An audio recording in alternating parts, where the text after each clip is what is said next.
Yeah, we have 2 IT people who are monitoring this, and they will make sure that happens. So when we're done with this meeting, yep, it says meeting is now live streaming. When we're done with this meeting, it will be important for us to sign out completely because the YouTube continues. So when we're done, sign out completely, use the same link again to get back in at noon.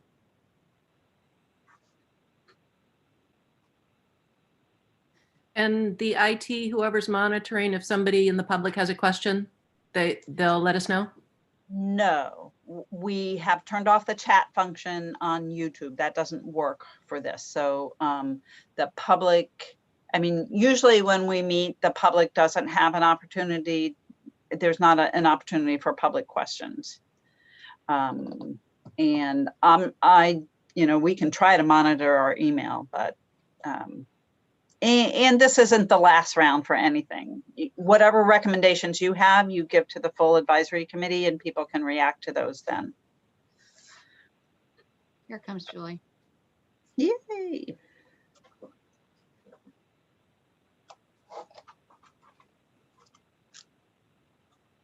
Good morning, Julie.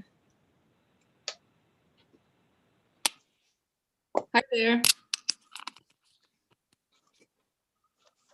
I guess I'll put on my video. Okay. Well, just so you know, Eric's on the phone. Hey, it's Julie. Hi. Hi. Okay, so you'll see that there's also 127 meeting audio, and that is to make sure it's part of the legislative audio page. If you go to the legislature's calendar, you click on that and you get the audio of this meeting, and that is also archived. So we are also streaming live on YouTube, and that will be recorded and maintained on the legislature's website. All right, should we begin? Let's go. All right. Well, I want to welcome everyone to the Right to Know Advisory Public Records Exceptions Subcommittee meeting. It's our first meeting. Before I forget, it will be my last meeting. So you will need to select a new chair for the subcommittee before, and maybe we can do that at the end of the meeting. But the way I wanted to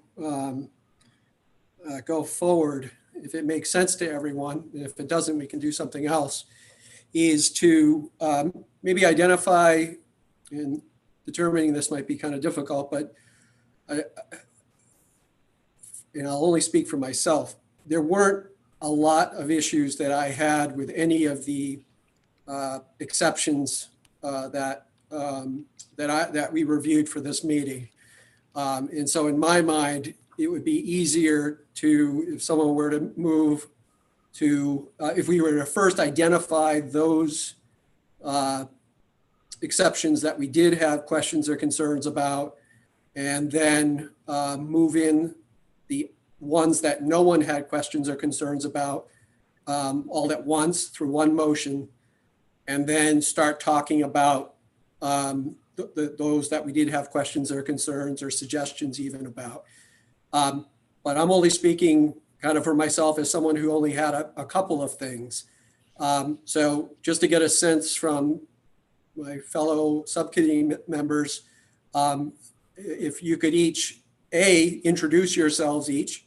I'm Chris Parr. I'm I represent state government interests on the Right to Know Advisory Committee, and I chair this committee for today. I'm just going to kind of open it up to ask each member to introduce themselves and maybe just briefly comment about what your general feelings are about the number of concerns you have about the exceptions. So let's go with, I'm just going to pick Linda. Sorry to put you on the spot. No, that's fine. I'm Linda Clancy. I represent Maine Press, and I got a crash course in a lot of stuff last night going through this. And I don't have a lot of concerns. I do have some questions on a few of them. And I'm sorry to say I did not make it all the way through to conservation and forestry. But thank you. Julie? Hi, I'm Julie Finn, and I represent the Maine Judicial Branch. And I have to say, I didn't see anything that concerned me in the responses that we got from the agencies. I'll be interested to hear what others have to say, but I'm thinking it's looking pretty good. Good. And Eric Stout. Yes, Eric Stout. I'm the member with background in information technology. I also have reviewed all of the titles, 8, 9, 10, and 12. Read both the agency responses as well as the 109-page, detail. And I also have no concerns with any of them, really. But I did want you to know that I spent 5 or 6 hours thoroughly reviewing everything, and I concluded that, at least in my mind, from my perspective, I didn't see any concerns whatsoever with any of them, any of the 69 or whatever it is. Okay, that's great. Thank you. And I'm also going to have our two awesome analysts from OPLA introduce themselves. Peggy, why don't you go first, if you wouldn't mind? Sure. I'm Peggy Reinsch. I'm an analyst in the Office of Policy and Legal Analysis, and I'm one of the staff people on the Right to Know Advisory Committee. Thank you. And Colleen? And I'm Colleen McCarthy-Reed. I'm also an analyst in the Office of Policy and Legal Analysis and co-staffing the Right to Know Advisory Committee with Peggy this time around. Excellent. Thank you. So, Linda, of the exceptions that kind of looking at the document, that's like a table that kind of shows what the various recommendations were for the responses that we received back. In looking at the reference number on page 1, and it's like it goes until reference number 69 on page 6. How far through did you get those? And I'm only identifying you because it sounds like you didn't get through all of them, and I understood everyone else was able to. So what I don't want to do is kind of, I don't want to move anything into a motion one way or the other if not everyone has had a chance to look at what we're talking about. So that's why I ask. Yep, I appreciate that. And I got to 12.544B. That's where I stopped last night. Okay. Do you know what reference number and page that's on? 43. 43. Okay. Yeah. Okay. Okay, that's great. For the reference number items 1 through 43, looking at my notes here,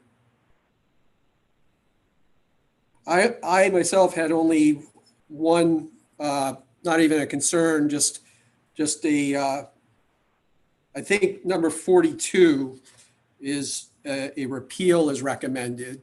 And I suppose that if that's what's recommended, then if there were a motion to move everything as recommended, then that would include repealing that provision as recommended.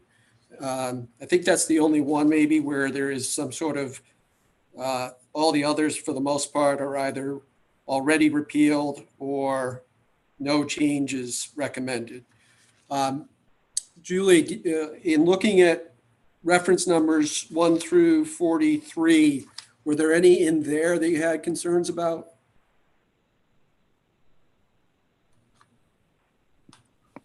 No, I did not. Okay. Eric, did you have any concerns with 1 through 43, any of those recommendations?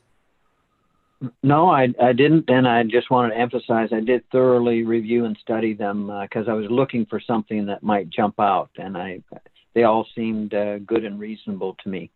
Okay. And Linda, looking at the ones that 1 through 43 reference numbers, did you have any concerns about any of those recommendations? No, I didn't.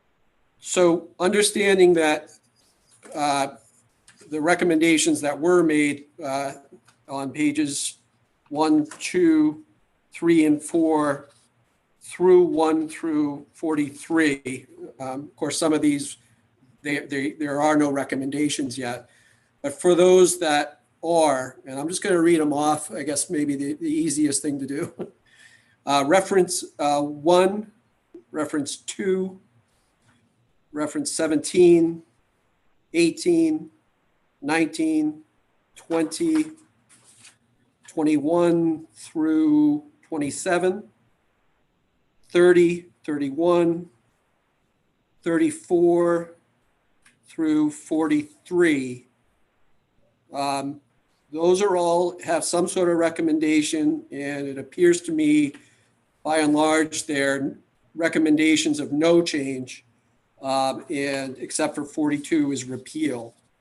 I guess in the interest of efficiency, where there's no concerns, what I'd look for is a motion to accept, for the subcommittee to accept all those recommendations as I just listed them, if someone wanted to do that. Yeah, I'll make that motion. Okay. And it is Eric second, unless somebody else wanted a second first. Okay, great. And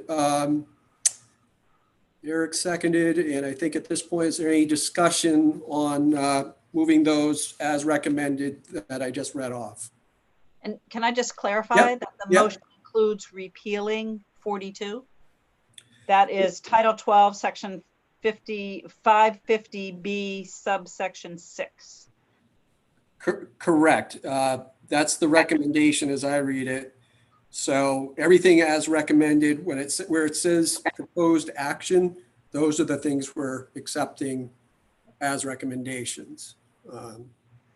So any discussion, hearing and seeing no indication of such, I will call for a vote. All those in favor of the motion, raise your hand or say aye, Eric. Aye. All right. Well, it's unanimous.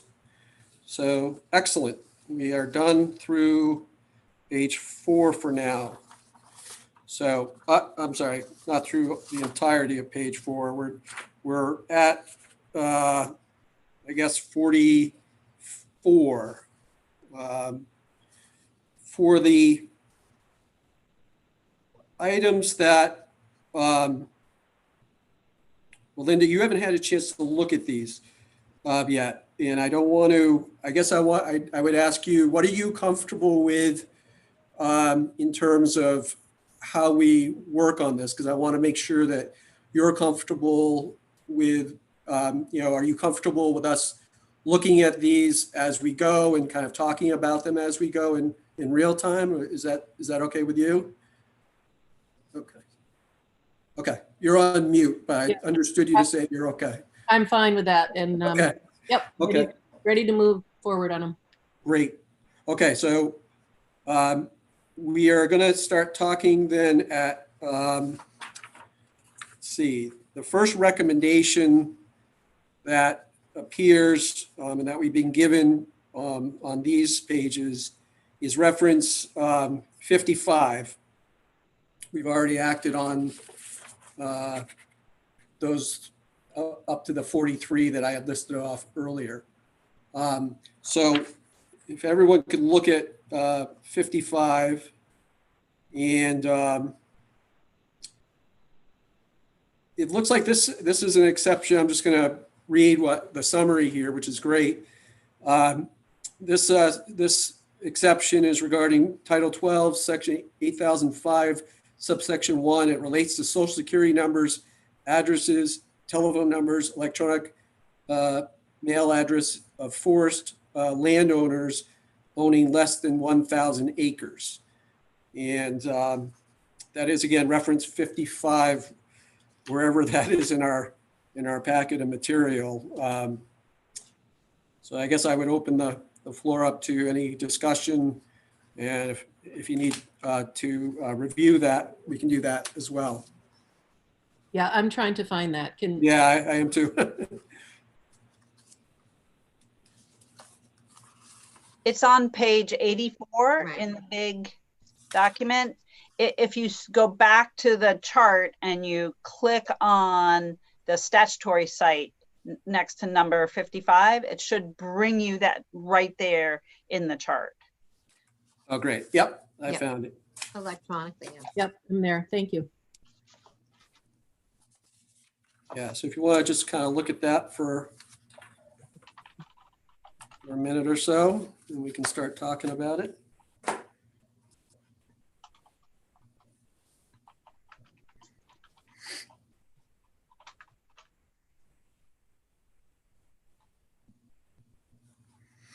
And the recommendation for this one is no change. That was IF&W provided that. Is that right, Peggy? Would that be IF&W? Correct.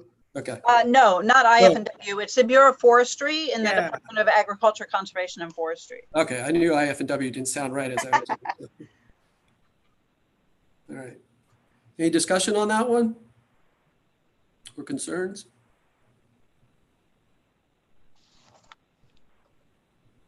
Hearing none and seeing none. Let's see, Eric, I can't see you, but I'm not hearing you, so I'm assuming. Yeah. So all of these I looked at previously. This one I looked at a couple of times. It seems reasonable to me. Okay. As well as all the others from both forestry and then further on IF&W. Okay. Well, hearing and seeing no, doesn't seem like we need to discuss it. I would entertain a motion. The recommendation is no change. So I'd entertain a motion either to accept that or to accept it with modifications or to reject it. So I guess I do have a question. Yep, go ahead. So as I'm reading it, Social Security numbers, forest management plans, and supporting documentations of activities on private forest lands are confidential, and that by voting in the affirmative, we're just going to continue that practice. And I'm just curious as to why Social Security numbers aren't split out from plans. You know what I mean? And why are forest management plans on private lands confidential? And is that the history of Maine right there, or? That might be the history of Maine right there. Forest management plans are usually full of proprietary information, is what the discussion has been. And a forest management plan is usually for some kind of, it's not for personal use, it's for a business or making profit off the land. And so you're looking at subsection 2, I think, with the management plans, right? Yes, I am. Yeah. So you will, I mean, in the tree growth tax program, all the forest management plans are considered proprietary information and are designated as confidential. I mean, that doesn't mean you have to go along with that. If you think that that needs to be changed, you can do that. But that is the consistent plan, consistent treatment for forest management plans.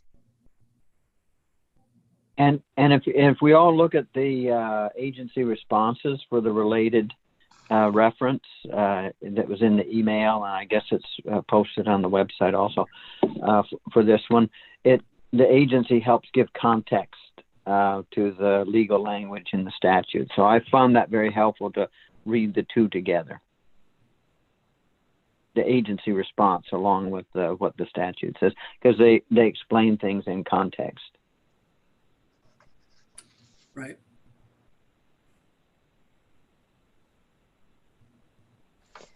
So, and just kind of to clarify, maybe step back for this subcommittee process, you have 2 years. You have this interim, which is fast ending, and next year to get through all 69 of these exceptions. So if there is anything that you have a question about, Colleen and I would never want you to rush through anything. And if you want to take more time, if you want to talk to more people, if you want to bring people into a meeting to answer your questions, we can certainly do that. Also, this is the second time the Right to Know Advisory Committee has gone through these exceptions. So Chris has a particular expertise in these, and he's seen them before, and he's been through these discussions. So I know this is probably easier for Chris, and it's brand new for Linda. So that doesn't mean that you shouldn't spend time on it, or you should spend time on it. I'm just trying to, you know, this is the process to review, and if you need more time, then take more time. Right, and I totally agree with that. I wouldn't want us to take any action on anything if not everyone's comfortable. I want everyone to be comfortable.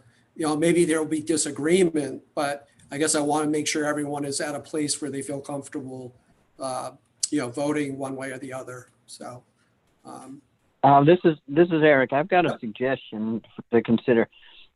Since most of us, all of us had time to review the first 43, and we were comfortable with those, rather than trying to read it on the fly for the remaining down to 69, and we have, you know, another scheduled meeting in 2 weeks.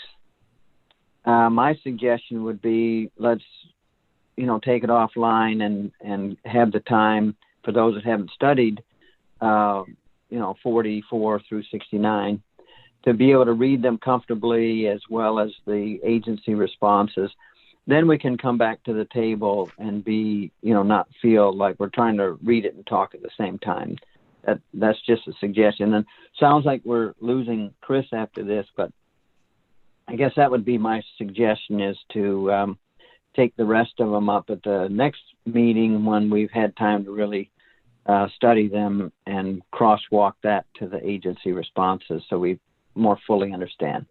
What do the rest of you think about that? yeah, I'd be interested in hearing Linda and Julie. Linda? You know, I am fine with moving through these with my questions. I'm often, you know, I have questions. That's the nature of my job. But they're getting answered, and I understand that, you know, they come back around. So it doesn't mean that all of a sudden I'm raising a resistance. I'm just trying to understand a little bit better. And in my mind, I'm like, okay, I'm going to flesh this out on my own and be ready for round 2, whenever that might be, in 2022 or whatever. But I'm okay with, like I said, quickly trying to understand. So I'm all for the sake of efficiency, but I'll leave it up. Julie, you may have your own thoughts on this one. Yeah, Julie, what do you think? You know, I think what Eric said makes sense. You know, I could go either way on this.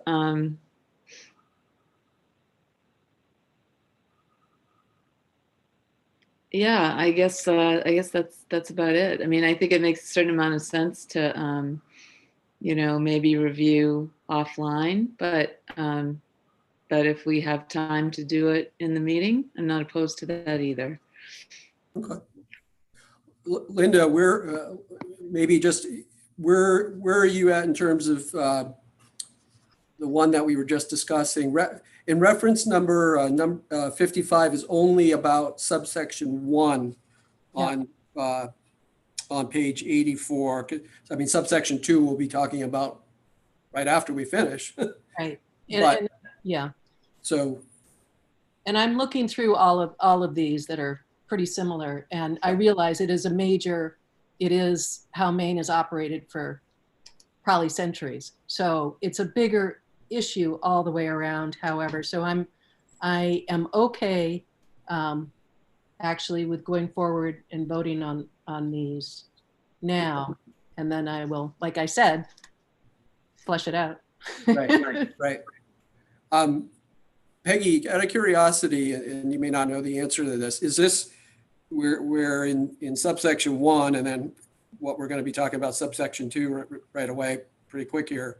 Social Security numbers, I mean, that of course is already contemplated in, I think, Title 1, if I remember right. So is that just sort of, I guess my question is is it there sort of because it just never was removed, or, and I guess my thought after that is this a situation where, as part of cleaning up the statutes, as it were, we might take that out, or keep it in just because there's some redundancy, but at least people will also be aware that they don't have to look at Title I for this other piece of information.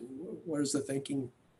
Well, I don't know how you want to go about it, but this was enacted in 2005, Okay. and you actually haven't amended the Freedom of Access Act to change, to say all social security numbers are not public records. You did that, but you did it much more recently than 2005. So this was protecting that information that the Bureau of Forestry was collecting. And you'll see this same language in several different places under different programs that the Bureau administers. And they keep that information and they use it to administer their programs. But these statutes said it's not going to be public, even though there, other information about those programs is public. Right. We actually, there is an application on the state's website that lets you search for different public records exceptions, and one of the categories is social security numbers. Oh, okay. So if you wanted, if that's something you want to pursue as a public records exception subcommittee, to follow up on every place social security numbers listed in the statute, we already have a way to figure that out, and we can bring you that list if you want to think about changing the statute. The fact that it's already there, I don't know. I mean, maybe it's okay to leave it. It's okay to make redundant. Yeah, I'd like to hear what others think. I will say, just as an attorney, knowing that things are redundant, even if they're redundant, it's always good to kind of have it, like in this provision, I'd be appreciative of the fact that I wouldn't also have to wonder about, Title I or any other title that might also have things I'd have to think about. So having it there, I think, is helpful. But that's just speaking for myself. Does anyone else have any thoughts on that? I have a similar thought, Chris. Is that it's better to be redundant, especially if people are, for this topic, going to that title of the statute and they don't have to cross-reference back to the FOA statute. And if the Social Security number is embedded within the record keeping of that of the Maine forestry, then it's better to have it referenced there instead of scrubbed out. I'd be nervous about scrubbing things out, especially with the criticality of Social Security numbers. Is better to mention it twice or three times than miss it. Right. Yeah, I agree with that. Julie, Linda, any thoughts? Oh, I think you're on mute there. There you go. Did you say? I'm fine with leaving that. Yeah, me too. You too? Okay. All right. So is anyone at this point comfortable with making a motion regarding reference number 55, which is Title 12, Section 8005, subsection 1? And the proposed action is no change, but that doesn't have to be what the motion would be if anyone wants to make one.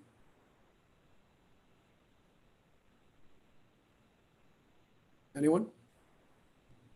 Do we want to do 55 and 56 together since they're part of the same Section.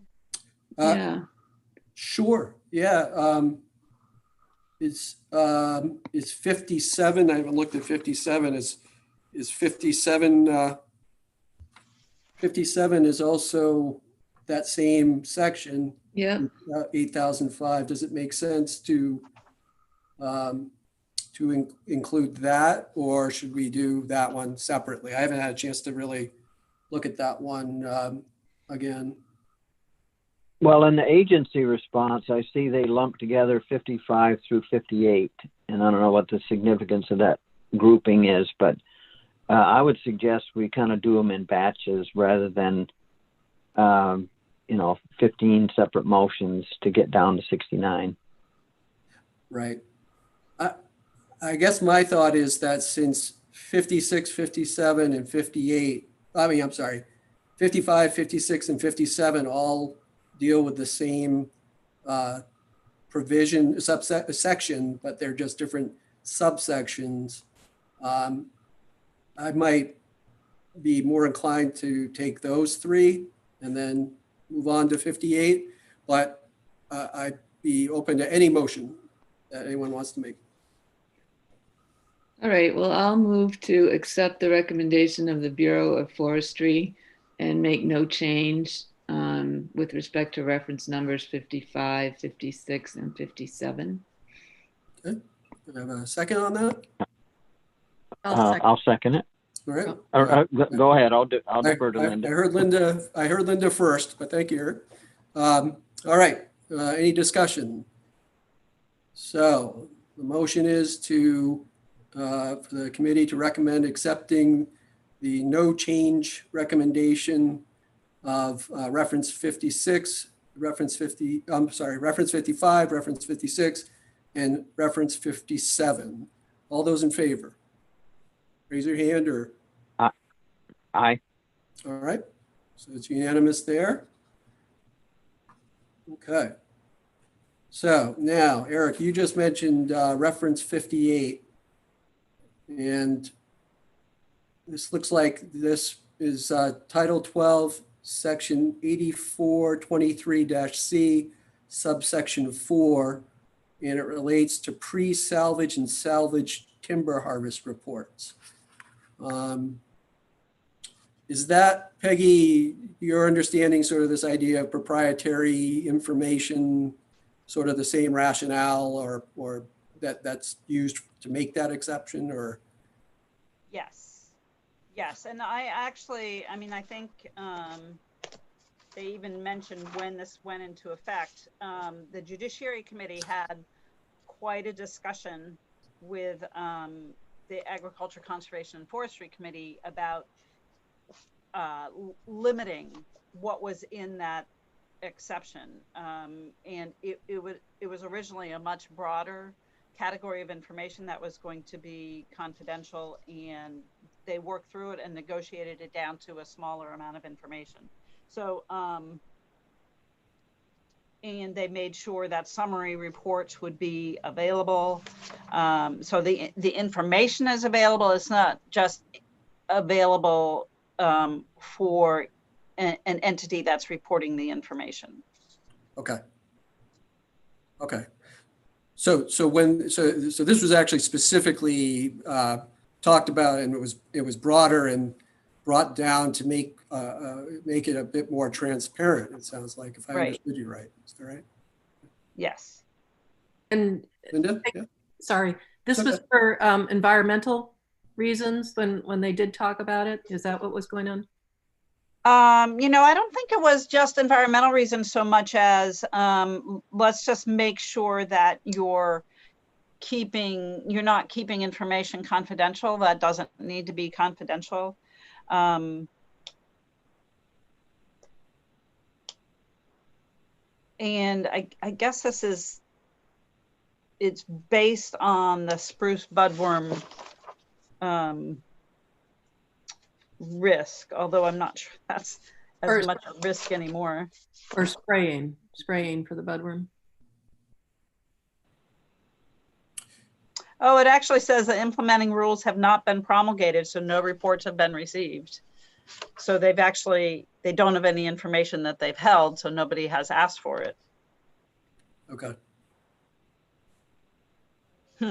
But it does, in the agency response for this, does say Maine Forest Service supports continuation of the exception to protect landowner privacy. So that's the theme that they're promoting, is to protect landowner privacy. Yep. Except there are no records at this point that we even have the private information to protect. Is that, if I'm understanding right? I've only had one cup of coffee, so. I think you're right. I think that's what the information that the agency provided says. Yeah. And if you want to follow up, we certainly can.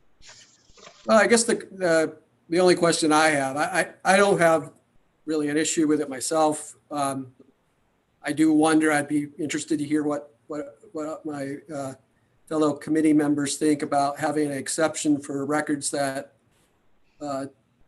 don't seem to be existing and presumably could exist at some point. When did, I'll open it up in a second, but Peggy, when did this get enacted? Do you know? It says so it's existed since 2015.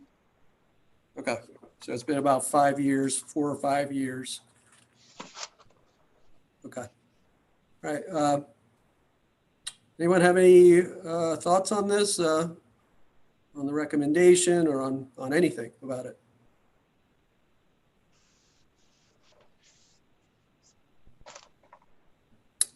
Seeing and hearing none. Oh, Linda, did you have a? Well, I was going to say, seeing as how things do change, I don't mind leaving it as is. Okay. Okay. Any other thoughts in general about this, or are we ready for a motion on it? And if so, I will entertain one.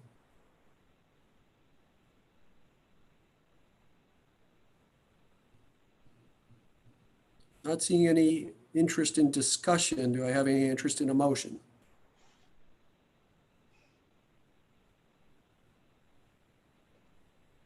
Are you guys waiting for Linda to make a motion? Okay. I don't have all the numbers though, so help me with the motion. I move this, Sure. that we're going to go ahead and Tell you what, I'll state this with respect to reference number 58, which deals with Title 12, Section 8423-C subsection 4. The proposed action or recommendation is no change, and therefore, what might you move, Linda? that we go ahead and keep the status quo on it. All right. So the motion is to go with the recommendation of no change. Do I hear a second on that? Second. Eric seconds it. Any discussion? Hearing and seeing none. I will call for a vote. All those in favor, raise your hand or say aye. Aye. All right, that's unanimous. Excellent. Okay, moving on to reference number 59, and that's Title 12. And it was already repealed, so. Oh, okay. So Section 59, we really don't have to do anything with. Right. Okay, good. Excellent. Yeah. I like those kinds. Reference number 60 is Title 12, Section 8611, subsection 1. This subsection relates to addresses, telephone numbers, electronic mail addresses of forest landowners owning less than 1,000 acres. The proposed action is no change. I will open it up to discussion or further information if Colleen or Peggy has any to provide. I'd like to just note that in the agency response, they lumped 60 through 63 together. 60 through 63. Okay. So just to clarify, they actually filled out separate forms. We combined them to give you fewer documents to open. Much appreciated. Well, my point is that if we can deal with any of them that are very similar as a batch, if it makes sense to, if they're so related. Mm-hmm. It looks like I'm looking at 60 and 62. Those appear to be similar as far as the types of, I think they might read almost identical. So I would suggest we take up 60 and 62 and go back to 61. Does that make sense? Mm. Does anyone not think it doesn't make sense? All right, so why don't we take up 60 and 62, since they are essentially the same types of information that are treated by those under those two reference numbers. And 62 is just to say it, is Title 12, Section 8883-B, subsection 8. And that also deals with addresses, telephone numbers, electronic mail addresses of forest landowners owning less than 1,000 acres. And the recommendation on that one also, like 60, is no change. Any discussion or thoughts on that?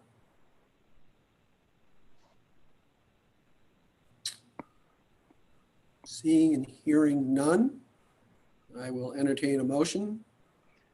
All right, I'll make the motion to accept the recommendation of the Bureau of Forestry with respect to reference numbers 60 and 62 to keep the exceptions as is. Okay, do I have a second on that? I'll second it. All right, Linda seconded. Any discussion?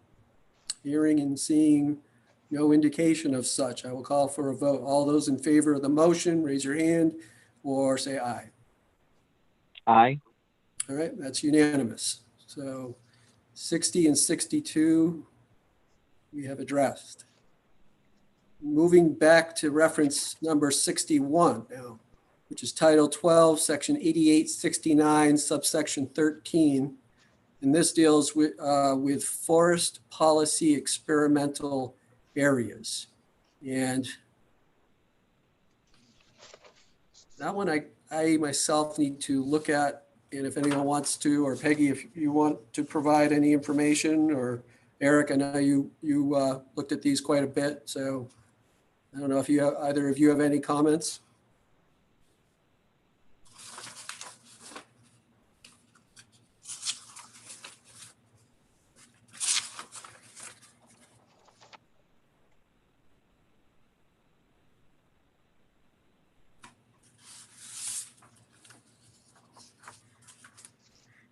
Well, in the agency response, it does refer to the person to whom the information belongs, and if the Bureau contains proprietary information. So, and they say Maine Forest Service supports continuation to protect landowner privacy. So again, that's their concern, is protecting landowner privacy, according to the agency response. And also it says, to the best of our knowledge, there have been no requests for the information. Okay. It also looks like subsection 13 does also go back to that proprietary information aspect of the type of information that is also covered by the exception. So excuse me one second.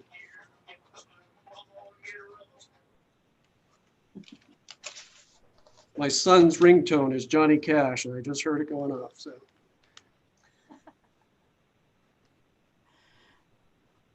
there we go. Okay.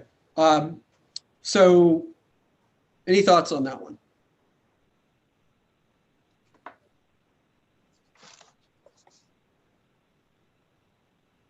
To my thinking, it's very similar to the ones we've dealt with already, as far as the policy rationale behind it. So I myself don't really have a concern about it, but again, if there is any kind of concern about keeping it or keeping it without modifying it, I certainly would want us to talk about that. Yeah, I'm just going to go put it in my to-do pile to look at this whole, all of these. Okay. But I'm okay with it as it is right now. Thank you. Anyone else? Eric, Julie? No? Fine with it. Okay. Yep, look good to me. Okay. A procedural question, Peggy.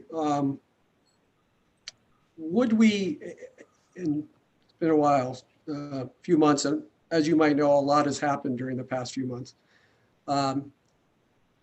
When we go to the full committee at noon, is it typically the case that we would provide our recommendations to the full committee at that time for the full committee to act on? You can. We were actually expecting that you would do that maybe at the next meeting. Okay. Or even the meeting after that. But yeah, we weren't expecting you to take these recommendations and give them to the full committee. We can certainly do that. We have shared no information with the full committee about what you're looking at, what specifically you're looking at. But, you know, there's nothing to stop you from saying, we've made these recommendations. Yeah. Okay. I just couldn't remember process-wise if you know, we took the work that we did and then presented it, and then the committee could kind of vote on it at that time. But it sounds as though we have some leeway as far as what we want to do. Is that right? Well, right. I think you certainly have leeway. Colleen, I don't know if you remember what the practice has been in the past, if we do it all as at the end. Oops. You're on mute. Muted again. Oh, sorry. We have usually waited until the subcommittee has completed, you know, segments of what you've done.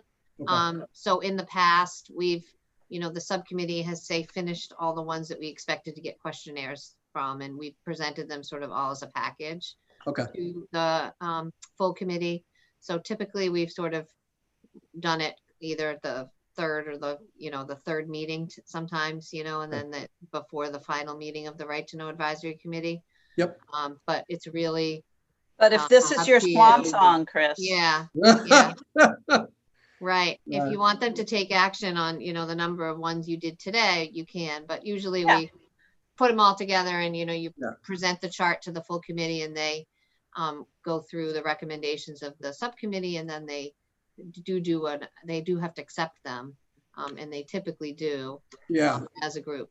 Would the subcommittee, I mean, I'm sorry, the full committee members have already also received this material? Yeah, we usually give them a summary of the chart, and then any, we give them the chart and any proposed changes that you are making. Okay, so if we went to the meeting, here's why I ask, if we went to the meeting today, we said, hey, we were totally cool with reference number up to 43, like we did at the beginning of the meeting.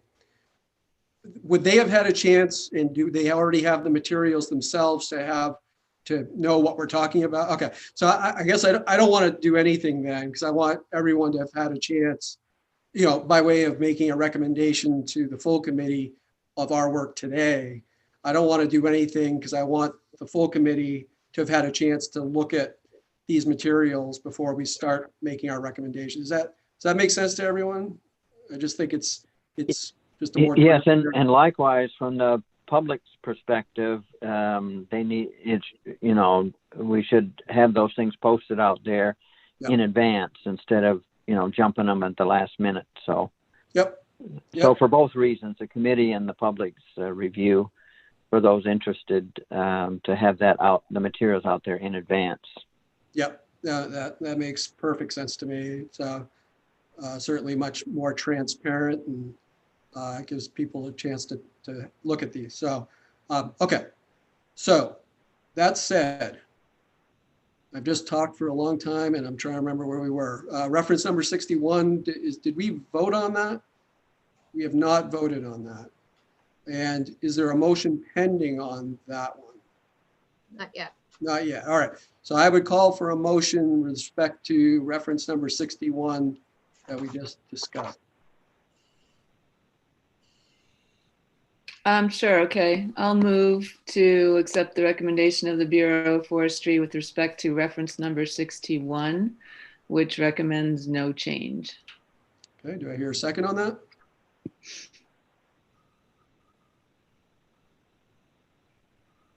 Eric or Linda? Yep. Second. Okay. Any discussion? Hearing and seeing none, I will call for a vote. All those in favor of the of keeping the no change recommendation with respect to reference number 61, say aye or raise your hand. Aye. All right, it's unanimous. Excellent. Okay. Number 63, reference number 63. Now this one, Peggy, the notation here is amendment proposed to provide for limited disclosure, and that's something that looks like it's going to be discussed during the upcoming legislature. I'm not given that that this is kind of in play. I'm thinking we might want to not cover that one today. But do you have any other information about that, Peggy? That I don't. That was just, I had the information that was in the questionnaire response that the agency has submitted legislation to allow disclosure. It's not changing what is designated confidential, but it just allows the agency to share that confidential information. Okay. And they have submitted that for consideration to the 130th legislature. Okay. So, I mean, maybe you know, either way, you can do it now. It doesn't sound like their recommendation is going to change what is confidential, that the public will not have access to. Okay. Okay. So it's almost two separate sort of things. Anyone have any thoughts on that provision? Reference number 63, which is Title 12, Section 8884, subsection 3, relates to landowner and wood processor reporting requirements concerning information about volume, species, product types, county of origin, and personally identifying information of forest product suppliers. It seemed okay to me as is, but if it's in play for the upcoming legislature, I would suggest that it could be just deferred for review to see how that settles out, if I understand that right. Okay, so maybe table this one is what you're thinking? Yeah, that's what, based on what you and Peggy were talking about, I would think so. Yeah. Julie, Linda, yeah, go ahead. Fine. Yeah, I agree with that. And I'm actually, that legislation to for just the University of Maine system, that seems a little odd. So I would like to discuss it again. So I'm in favor of tabling. Okay, I'll entertain a motion to table at this time with respect to reference number 63. So moved. All right, do I have a second? Sure. Okay. All those in favor of tabling reference number 63, raise your hand or say aye. Aye. All right, 63 is tabled. With respect to reference number 64, which is Title 12, Section 10,110, subsection 1. This relates to email addresses of hunting or fishing license applicants and the confidentiality is given if requested by the applicants. The recommendation is no change for that one. So moved.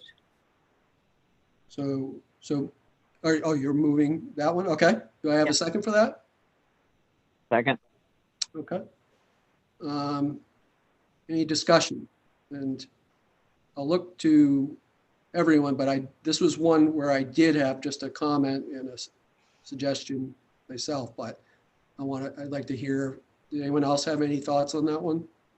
Yeah, I just remember when this was an issue for the department where there was a commercial enterprise that was basically harvesting the fishing and licensing database, and the department had no basis for denying that, and a lot of people were very upset that their emails that they had had to enter for a hunting and fishing license with the department suddenly is being marketed to some outfit. And so as a result of that, back some years ago, then this got enacted. It got proposed by IF&W and it got accepted by the legislature as basically an overreach or an abuse of government-held information for commercial purposes. So to me, this seems right to continue that protection of people's privacy where they enter their email to get their license and then it gets marketed because there's no protection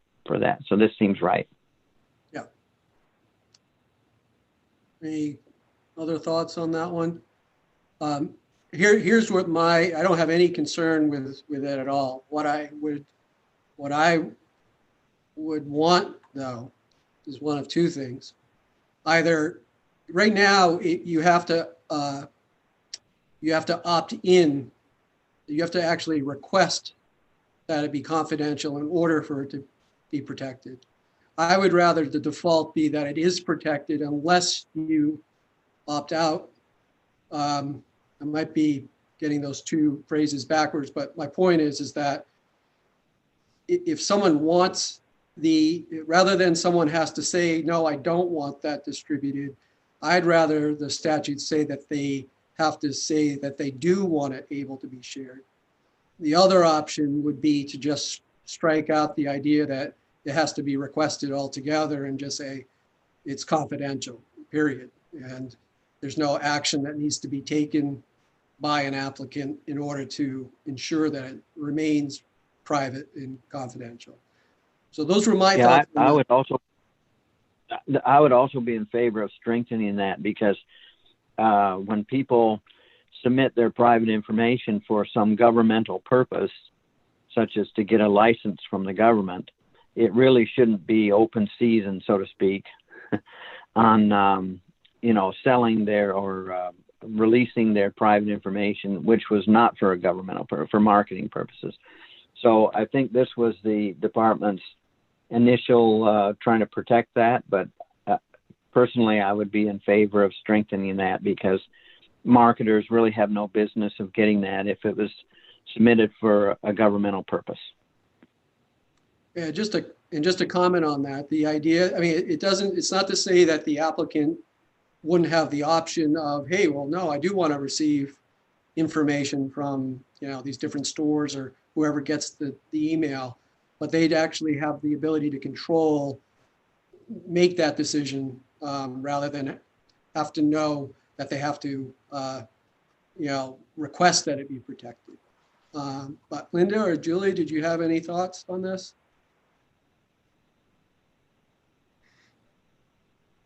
Well, I'm agreeing with Eric that somebody's email is entirely private, and that's two different functions, isn't it? Whether you want to sign on to a marketing, then you do enter your email for that. But why isn't that split at the source as opposed to having the emails available to any marketing company? I guess at the front, that's what I'm saying, something to distinguish at the front end instead of the back end. Yep. Not have the government agency be the broker of that.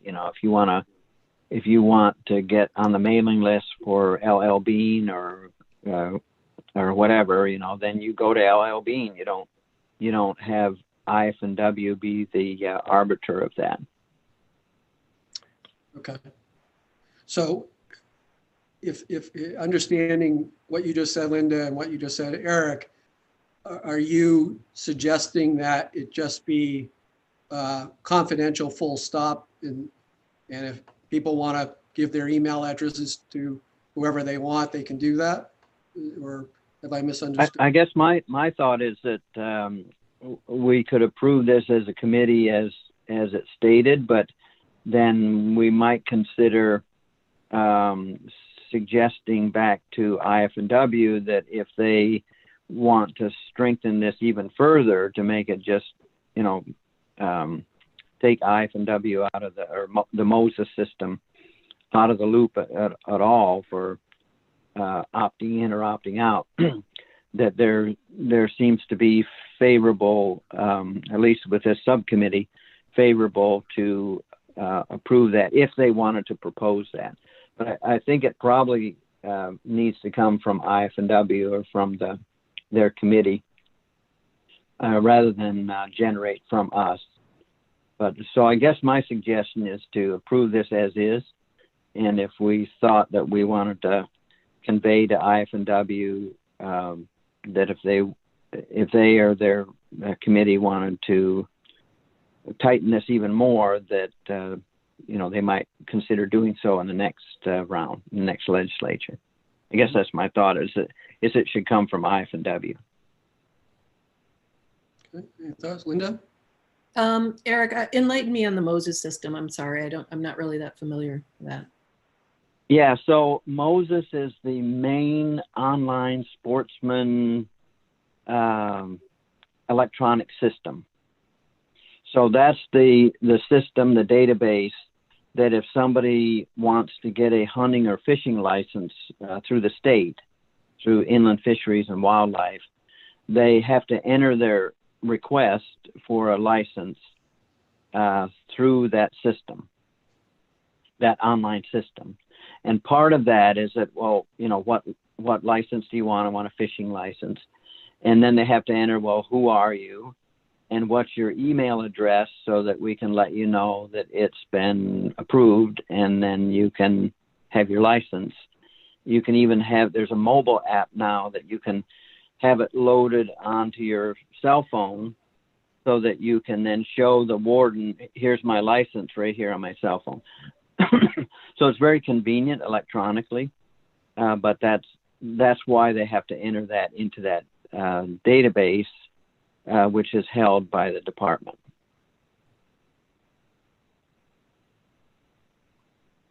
So then why is it just email addresses that this is the issue of? Why isn't it just the complete entry? You know, why is this? Well, I think it was Cabela's that issued a FOA request, and they got like 8,000 or some large number of email addresses, because they said, we can get people's email addresses through the hunting and fishing database, and there was no statutory exemption that allowed IF&W to not provide that. And so then they got that, and then they started marketing, sending to everybody on the list, why don't you buy stuff from our company? And a lot of people were quite upset by that. Thank you. Linda, are you possibly suggesting that this actually be made even stronger by expanding it to include more personal information than just the email, or did I misunderstand? No, I'm not going to do that. I do appreciate the context, and again, this goes to the larger issue that we're all grappling with right now, and how do you combat at the front end instead of the back end when FOIAs get adulterated and used for other purposes than originally intended. So right. Okay. Peggy, again, remind me, if we make a recommendation, a recommendation could be no change, but it also could be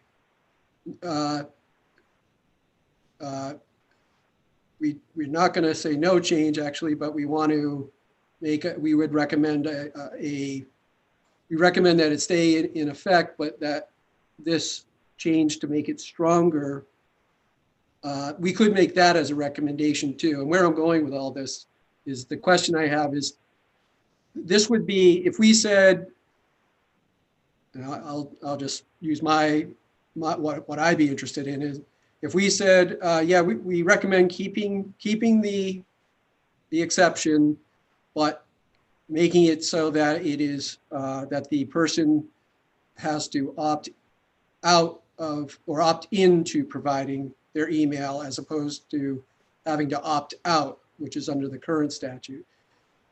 Would that end up in the exceptions bill, that recommendation, assuming that the full committee approved that? Would that be the type of thing? Well, that would be up to the Judiciary Committee on how to proceed with that if they wanted to. So if you remember, there was a recommendation about the Archives Advisory Board from last year, and the Judiciary Committee said, let's split that off and we'll have it as a separate bill. And it got referred to the State and Local Government Committee. So that committee would have, primary jurisdiction over that question.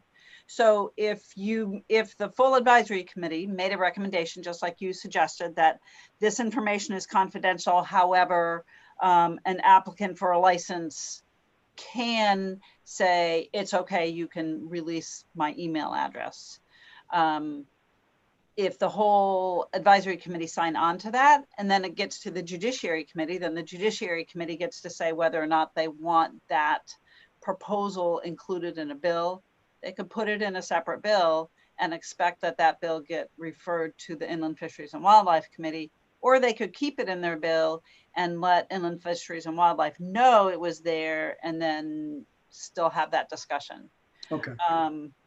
I think that it would still be considered a proposed public records exception if you flip this, if you do what you suggest. And I think that if the Inland Fisheries and Wildlife Committee had their own bill to do that, it would need to come to the Judiciary Committee for review under Section 434 of the Freedom of Access laws that, you know, propose public records exceptions. So Okay. I think the Judiciary Committee would get to look at it anyway if Inland Fisheries and Wildlife Committee decided they wanted to go forward with that change, because it is actually making more information confidential initially than the current law does. Okay, I see what you're saying. Okay, but if we just said we recommend no change, then just leave it as is, then it is what it is. And right, right. And I don't know who you would want to communicate the idea that maybe they should re-look at it in the era of opt-in, opt-out of your information being shared. I mean, I know there's some ISP, internet, broadband laws on the books now about opting in and opting out. So right, okay. Well, I see that the response from the agency on this one is from Crystal Terrio, who is the assistant to the commissioner, and she's also the legislative liaison. And she's very, very well aware of this issue. This was a pain point for them back years ago. I guess having discussed it, my opinion is that to probably leave well enough alone. They might not want the pot stirred on this. They've kind of settled on this as solving the initial problem. But if there was any communication, I would suggest that be back to Crystal in the commissioner's office, given her role and the one who was the contact person on this from their agency response anyway. But my sense is they probably want to just leave well enough alone would be my guess. Mm-hmm. If we were to go with the recommendation, if there were a motion for that, and I will be looking for one fairly soon, could either part of that motion or maybe something that doesn't have to be a motion at all, a communication be made saying might want to consider the ability to opt in as opposed to opt out as something that the full committee might send as a letter or whatever to IF&W. Is that something, Peggy? Okay. Any motion at this point on this one? I'd open it up. Yeah. Any further discussion? Well, I'll move to accept the recommendation on reference number 64 to make no change. Okay. I have a second on that. Yeah, I'll second that. Okay. Linda seconds it. Any discussion? Hearing and seeing none, I will call for a vote. All those in favor of the motion, raise your hand or say aye. Aye. All right, it's unanimous. Let's see. It's 11:08 right now. Is everyone okay with going until 11:30 to give ourselves a break before the full meeting? Is that work? It'll be an hour and a half. All right. Yeah, Okay. I have a question, Chris. Yeah, go ahead. We went through 43 and we moved all those in. And then we skipped to 55 because that was the first one that had an agency response. Correct. But how are we dealing with the ones in between 44 to 54? The agency didn't specifically respond, but are we going to affirmatively review and accept those, or is that for another day, or what's the plan on those? Well, I will certainly look to Peggy to correct me if I'm wrong, but my understanding is that we have not gotten any kind of feedback yet from the agencies. And so we would be really making uninformed decisions based purely on what the statute's providing. So I'd be inclined to say that until we actually have gotten the responses back from the respective agencies, that we take no action on that. Is that how it should Are we, work? I guess the question is, are we expecting a response, or Yes. are we moving forward? Oh, Yeah, fine. we have contacted all the agencies. We had given them an earlier deadline, and I guess some of them need a little more time. So we will be recontacting them and hoping we can have everything in time for the next subcommittee meeting. Great.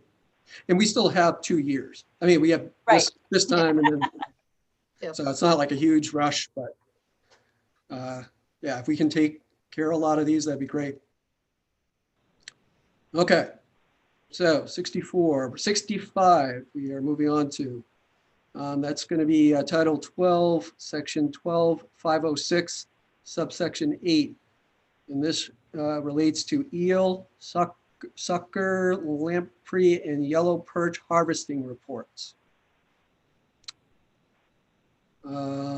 The recommendation of the agency is no change, to keep the exception. Any thoughts or information on this from anyone? The next one is very similar, I think. Those two together might be dealt with. Okay, so you're talking about reference 66, which is Title 12, Section 1251-A, subsection 10, and that relates to smelt dealer reports, including name, location, gear, and catch. So similar type report, seemingly just a different creature involved. And I didn't look at these. I'm assuming that maybe this says including name, location, gear, and catch. I guess maybe that type of information isn't included in the types of reports that reference 65 deals with. But in any case, you're correct, Eric. I think they are similar. Mhm. So is everyone comfortable with taking those both up, given the similarity of the policy rationale, presumably? Okay, I'm getting indications that we're good with that, with doing so. So we're going to talk about reference 60, 65 and 66 at once right now. Any thoughts, any motions that anyone wants to make? Any information to provide from Peggy or Colleen on that one, other than what we have? No, Unless there's just, I'd move to accept them with no changes unless there's further discussion. Okay, there will be an opportunity for further discussion if there is a second on your motion, on the pending motion. Do I have a second, understanding that we can discuss further after? Sure, I'll second it. Okay, so we have a second on the motion to accept reference 65 and 66, both with no changes. And I'll call for discussion. Linda, it looked like you might. I just had a comment that I appreciate the commissioner may disclose the data released in a forum, statistical or general in nature, because I think these are important. So that was just a comment. Okay. Okay. Well, seeing no further discussion seems to be wanted at the moment, I will call for a vote. All those in favor of the motion to accept 65 and 66, reference number 65 and 66, with no changes to either exception. Raise your hand or say aye. Aye. All right, it's unanimous. Excellent. All right, moving on to reference 67. That's going to be Title 12, Section 12804, subsection 5. And this subsection relates to specific information concerning the location of a threatened or endangered species. The recommendation of the agency is that no change be made to this exception. Any thoughts? So moved. Okay. I have a motion to, Second. whoop, did I hear a second? Second. All right, we have a second. Second. So we have a motion to accept the recommendation of no change. Any discussion wanted? Seeing no indication or hearing none of discussion desired, I will call for a vote. All those in favor? Raise your hand or say. Aye. Okay, that's unanimous. Reference number 68, I'm not even going to read to save my voice because it's repealed. So that's a good one we don't have to deal with. Reference number 69. It's going to be Title 12, Section 12-954, subsection 4-A. This relates to records of purchasers and sellers maintained by hide dealers. Okay, now I understand what that's being. Okay.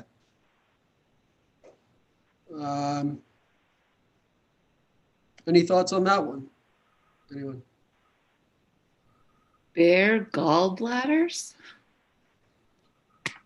Is there a purpose for those that I'm unaware of? There is a huge market for them, especially outside the country. Oh my, thank you. I'm gonna Google that. Yeah, and if I remember correctly, bear paws were something that were sought after as well. But that could be kind of a trophy or Yeah. whatever, I guess. Right. I You think don't think a there's bear gallbladder could be a trophy, Julie? No. I hope not. All right. Anyone have any thoughts other than being interested in what your Google search results are? I guess I'm curious as to the hide dealer's license. Why is it? What does that mean? Hide dealer's license? Just hide it from the public? I think hide is like a animal hide. Got it. Thank you. But I appreciate the question. Yes. Yeah, and again, agency response is the information that that IF&W has as a record includes names and addresses of persons. So that's what they're trying to protect. And in the end, it does say the commissioner may disclose data collected for law enforcement purposes if somebody's violating the wildlife laws, or released in a statistical or general nature, but not the specific names and addresses of persons. So to me, that's a good balance. And I would, if you're entertaining a motion, I'd move to accept this one as the agency recommended with no change. Okay, here, have a second on that? Okay, got a second from Julie. Any discussion? I guess the only thing I would add is that I was a bit confused by the word hide as well there, because I kind of looked a little bit. I was looking for more words, and it didn't, because it didn't make sense to me. And then finally I understood. So, okay. Seeing no further discussion is desired, I'm going to call for a vote. All those in favor of no change with respect to the exception at reference 69. Say aye or raise your hand. All right, it's unanimous. And that actually, it looks like we've made our way through everything, at least at this point, right? I think you're muted, Peggy.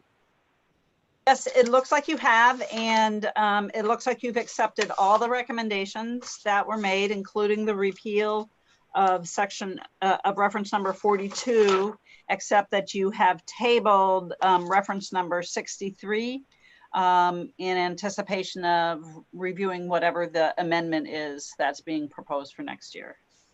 Great. Okay, that's how I recall too. That's how we acted. So. And so just to clarify, at the beginning when we moved to accept 1 through 43, are we saying that that was only where there was an agency response, and those are Yes. blank, are deferring until we get their agency responses? Correct. I think I actually read each one You that, did. that had a response. Yes. Yes. Okay. Yeah. Right. So we'll pick those up when we have responses in future meetings, hopefully. Yep. Yep, exactly. Yeah, Linda. So this is just a general question, has nothing, so if you want to finish this piece of business, then I just have a general question for you all. I think we're done this piece of business. I think we've gone as far as we can go. I really appreciate all your your hard work on this. This was great. We got a lot done. So go ahead, Linda. Yeah, so it just goes back to, it was the FAME, those pieces of business. And I just was curious about how, you know, the what's confidential and the business names and corporations. And then when it comes to LLCs, and has this ever come up, you know, the names behind LLCs for just in terms of clarification or access? So actually, some of that has come up, and it comes up in the context of the whole organizational statutes for LLCs and, you know, limited partnerships and the different business entities. Those are, that is legislation. It's mostly in title, what title is that in, 31? Anyway, the Judiciary Committee usually oversees all those organizational statutes. And that has come up in the past, and it's been years since the Judiciary Committee actually pushed back on saying, we want to know who these people are. But across the country, all that information is not available to the public. But that's not so much, you know, in the Title 10 statutes as in the organizational statutes in Title 13C for corporations and Title 31 for all the others, the LLCs and limited LLCs and whatever else there are. I don't know if I'm answering your question, Linda, but that's usually where it comes up, is how you form a business entity. Okay. So in some form or another, it may come before this committee, it may or may not. Right. If somebody brought it up, it would. If somebody put in a bill to say all members of an LLC have to be on the record, that would not necessarily come to the Right to Know Advisory Committee, because you're changing something from not a public record to something that's public. And so you don't necessarily review that switch, but you could. I mean, we would try to flag it for you, I think, so you would know that that was happening. You look at, and the Judiciary Committee looks at, new or expanded public records exceptions. So that would be going the other direction. Yeah. Okay. Thank you. So this subcommittee wouldn't ever look at that as we would look at that as an exception, though, at some point, right? In the cycle. Because that is an exception, right? When the names, if they're protected. If it should, yeah. I will check, because that should be in the next, you know, 2-year review cycle, at least for anything that's dealing with corporations, because that would be 13C. Yeah. Title 13C. If it's not, and this is my last day here, so I'll make a suggestion.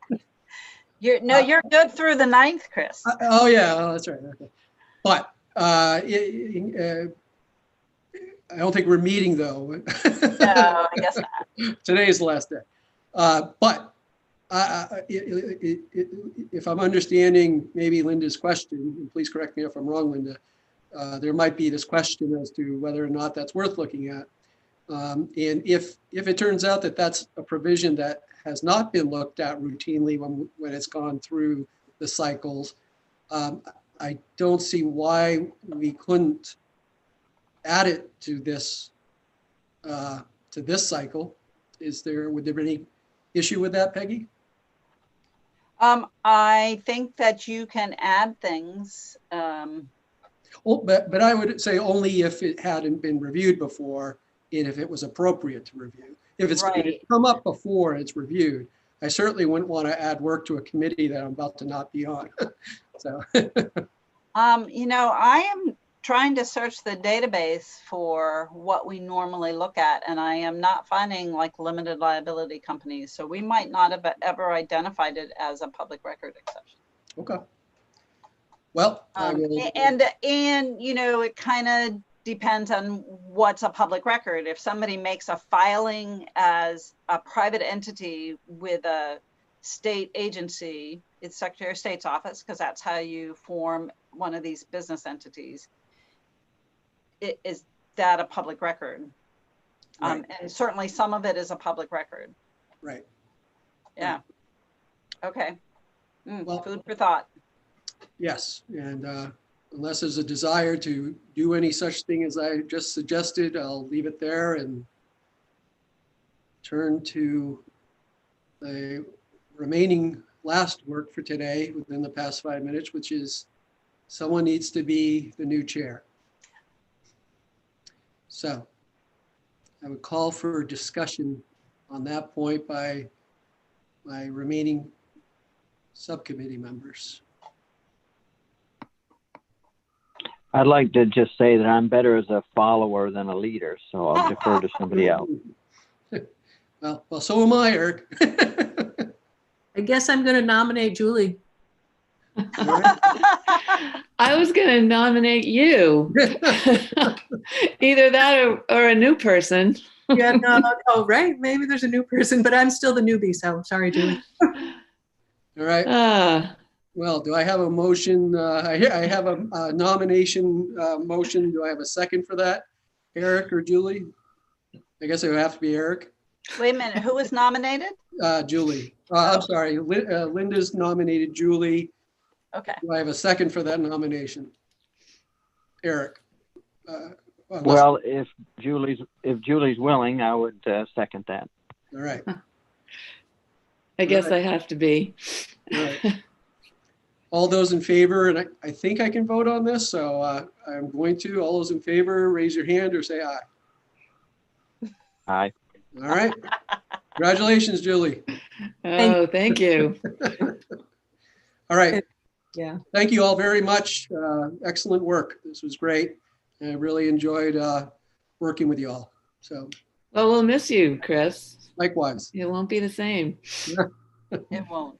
I know, thank you. Chris, very I'm going to much. have to contact you offline to find out what's going on with you. So I'll be in touch shortly. All right. All right. You take care. We're going to sign off now. We'll see you. Yeah, sign off, sign back in with the same link at noon Noon. for the full advisory committee minute. All right. Okay. Thank you so much. Thanks. Paul. Bye. Bye for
Thanks, Roy.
Good morning.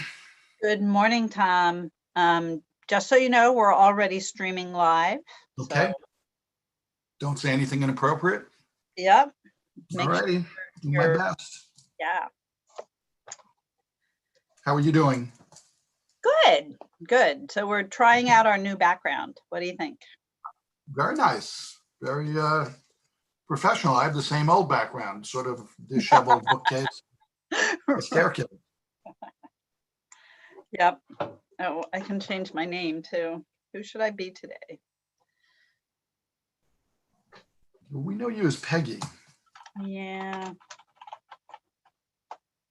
There. There you go. So where it says 127 meeting audio, that is, oh, looks like we've got 2 meeting audios going. Interesting. It's to make sure that if somebody tunes in for just the audio only, they can pick it up on the legislature's webpage, and it's also archived. So somebody can go back and listen to this meeting later. But we are streaming live on YouTube, and that is recorded so people can pick that up later. Oh, I'm supposed to be admitting people, sorry. My apologies that I'm so slow in admitting people. Hi, Colleen. Hello, Tom. How are you? I'm okay. How are you doing? I'm good, thanks. I've got to get one of those snazzy backgrounds. Like, We're playing around with it today. What do you think? it's sort of peachy colored. It's nice. Very gentle. We tried a white one. White one was too much. So we're playing around with different colors. Right, right. So we've just admitted somebody with a telephone number. If you tell me who you are, I'll change your name. I'll put it so your name shows. Hi, this is Eric. Oh, Eric, why didn't I know that? I tried earlier and nothing was happening, so.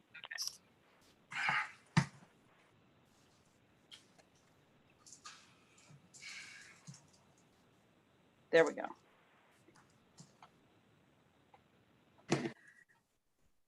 Okay. We're doing good. Oh, interesting. So Eric, you're showing up as a phone, and it also looks like you're connecting to audio. I didn't have luck at first with the phone, so I was trying the plan B, but I'm bailing out of the Zoom link now. Okay. So I'm only on the phone. Great.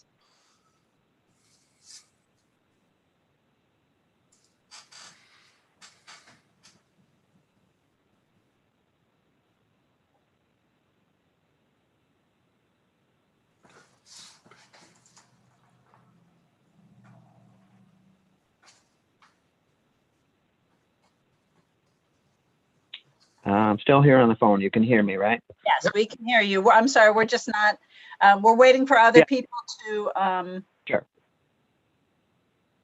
join, so.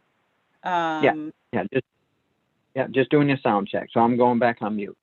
Okay.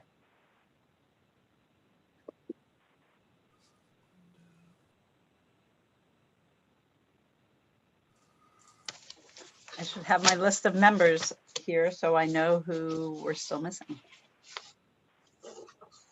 And I know somebody was not able, I think it was Jim was not able to join us today.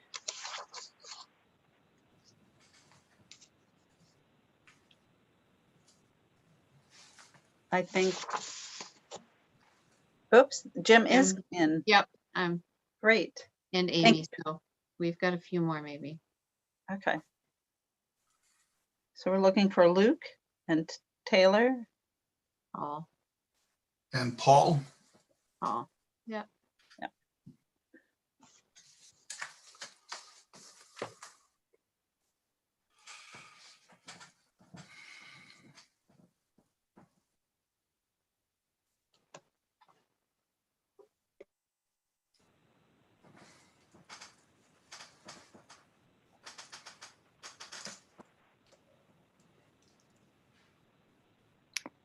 While we're waiting for others, if I may, I just want to let you know I've had something come up and I will have to be leaving at about 12:45. Okay. I'm just going to tell you guys real quick. I literally just got my lunch, so I'm just going to turn off my camera so you don't have to watch me eat while I'm listening, and then I'll turn it on when I'm done. I'm sorry. One of those days. Is it good? Are we going to be jealous? Yeah.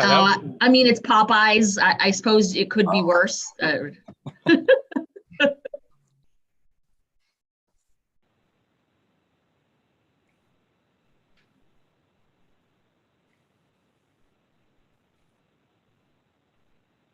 we expecting Senator Carpenter?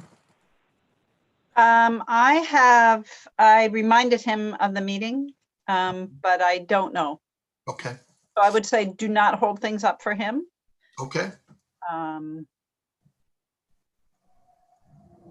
we're still looking for Luke and Taylor. I really thought Luke was going to join us. And still Paul, right? Or is Paul here? Paul. I don't see Paul. Yep, and Paul had said he'd see us today. Okay. It's only a couple minutes after. Why don't we give it a couple minutes and then we'll start up with who we have. Welcome, everybody. At least you have a break from staring at election returns on your computer. At least that's been my day.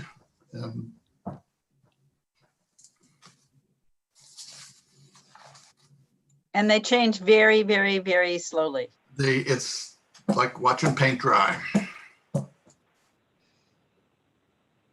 But they can talk a lot about it.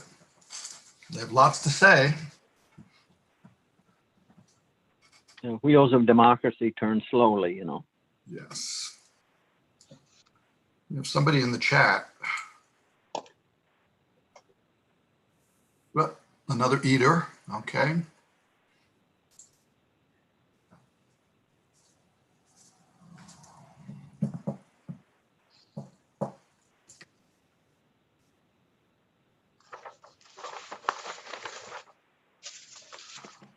Well, it's 12:05. What do you say we get going, Peggy? That's all right with everybody?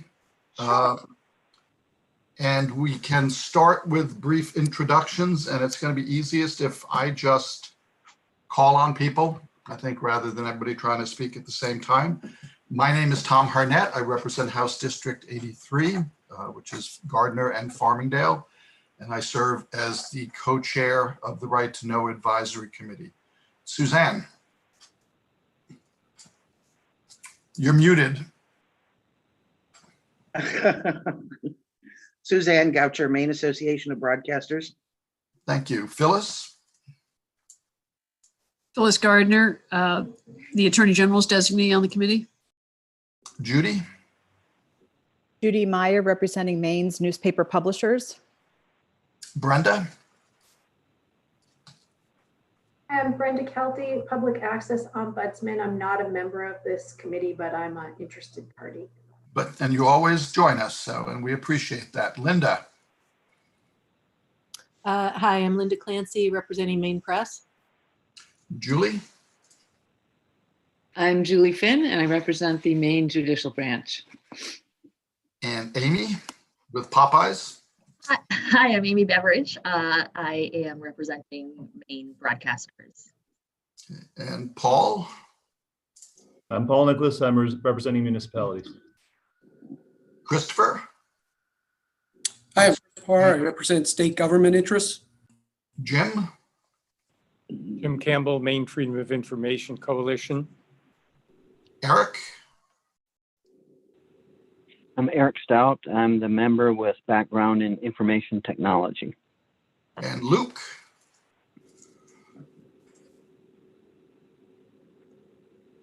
You're muted, Luke.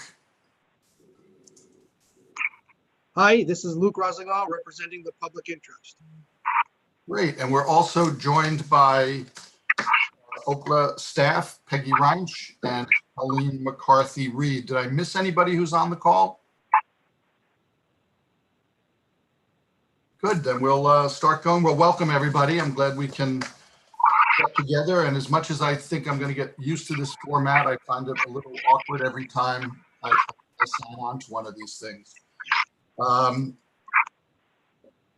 The first item on the agenda is to discuss amending Maine's FOA to clarify whether caucuses within the legislature are public proceedings that must be open to the public. And Peggy and Colleen circulated a memo about how this is treated in other states. And if you could run us through that, either Colleen or Peggy, that would be great. I found them sort of all over the place. Right, I'll do that. But I think what's interesting is where caucuses are mentioned in statutes, it's usually to exempt them from the public meeting laws. There's also, I believe it's Montana, where there was their Supreme Court ruled that their public meeting laws applied to caucuses. There isn't a change in their statute, though. So these are all, it basically specifically says caucuses aren't subject to the public proceedings laws, so they don't have to be open to the public. And I think that's one of these questions has been perennial, and there's actually, there was an Attorney General's letter, it was not an opinion, that said basically that caucuses were seen more as meetings of political parties and not of the legislature, and that the Attorney General's office would basically support that interpretation if anybody challenged a pure political party caucus of members of the legislature. I don't know if Phyllis has any other comments she wants to add to that. If she wants to add. The question was, do we want to amend the statute to clarify whether or not we expect public caucuses to be open to the public? Whether it's all the Ds, all the Rs, or it's a committee where just the Republicans are caucusing in appropriations, or just the Democrats are caucusing in the Judiciary Committee. And I saw a hand up from Jim. Yeah, I think one of the things that if we are going to amend, we ought to consider is North Carolina and Rhode Island, where they particularly say no member of the General Assembly shall participate in the caucus which is called for the purpose of evading or subverting this article. And Rhode Island is similar. And I would like to think that if we do clarify that, we might want to add something along those lines.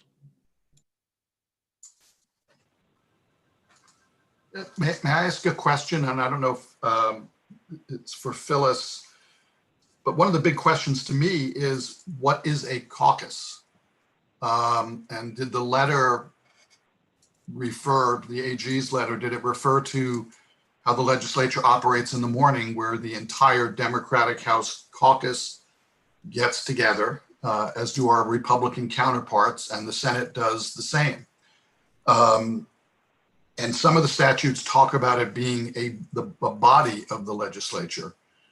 The question that I thought we were grappling with was not just that issue, but those sort of side caucuses that we do while we are in committee, which is not just the House Democrats, it's the House Democrats with their Senate colleagues on the Judiciary Committee, and the same for the Republican caucus. And then also what happens if an independent member joins in that conversation? Does that knock it out of the definition of caucus, or do we have to define what caucus means?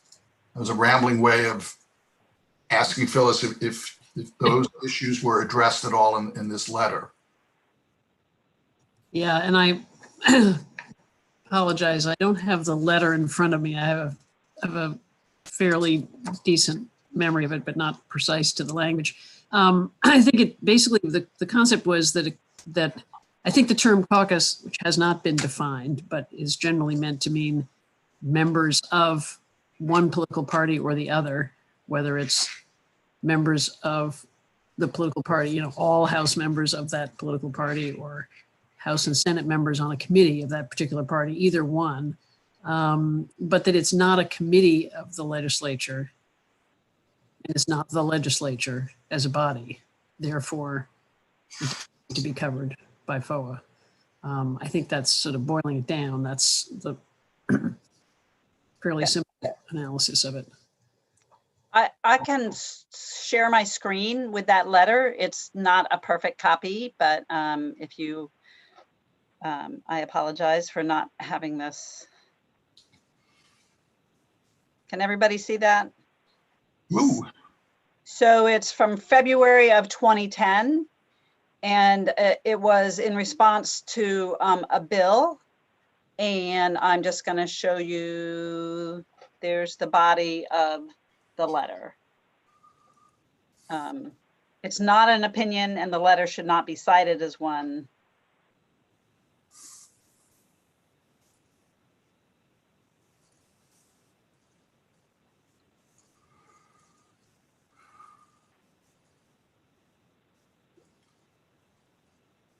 So am I correct that I read this as addressing that sort of larger caucus that meets in the beginning of each session day? And I can't imagine that not being exempt, because otherwise caucuses are not going to happen. And I don't see what the harm to the public is about having those types of meeting to set the party's agenda for the day, not the, everything that is done in public legislatively, but the individual parties, sort of articulate to themselves what the approach is going to be for the day on particular issues.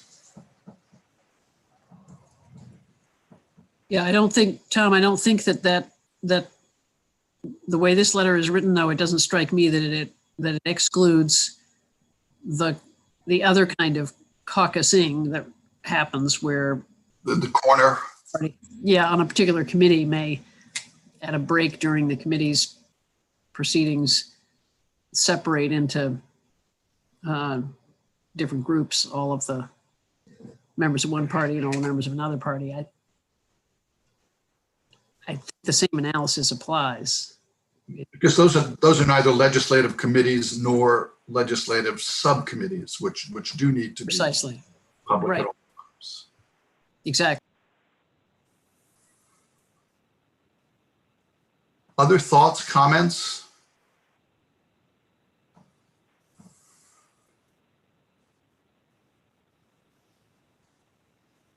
This is Eric on the phone. Just strikes me as that caucus is both a noun and a verb. Caucus is a political unit, but it's also the action of convening and, meeting. So if we look at it that way, Jim pointed out North Carolina and Rhode Island. Those are the same two that I was focusing on, particularly Rhode Island seems to cover both caucus as a unit and the action of caucusing. And then it says, they cannot frustrate the purpose of this chapter, in our case, the FOA. So I think for me, Rhode Island would be a good model to look at that deals with caucus both as a noun and a verb.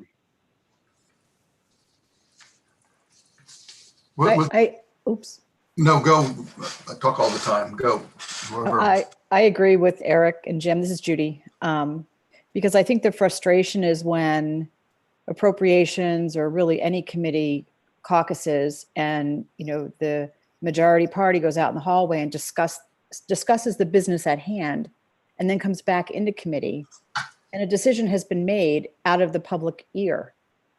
That's what we're trying to fix that's what we're trying to address, not the morning caucuses or the party planning at all. It's when parties are talking about a particular bill or particular expenditure. The public ought to be able to hear that discussion. Christopher. Yes. Hi, everyone.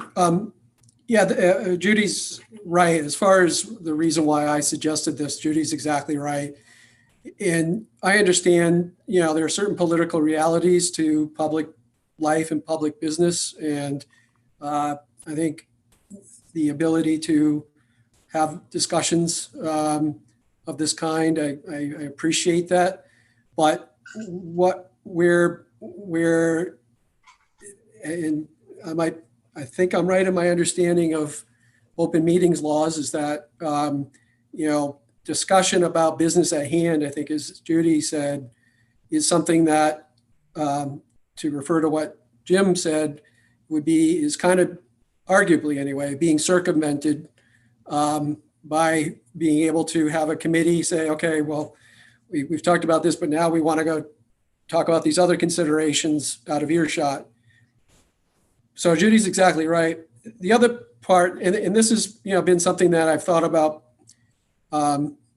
before, but the thing that sort of made me feel like I felt it was something that should be talked about is that I've heard of one instance where not just the caucus is caucusing, but someone who's a member of the audience in the committee is brought in to kind of join those discussions. And that doesn't seem fair, to be honest, to put it bluntly.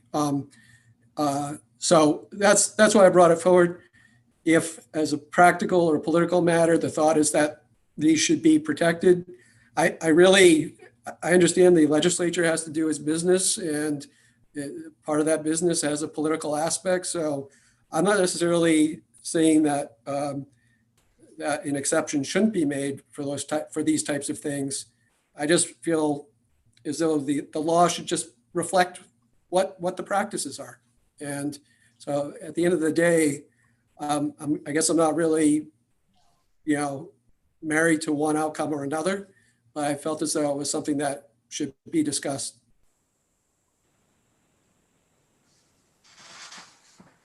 Others? Well, I'm certainly sensitive to the issues raised by Judy, Jim, and Eric.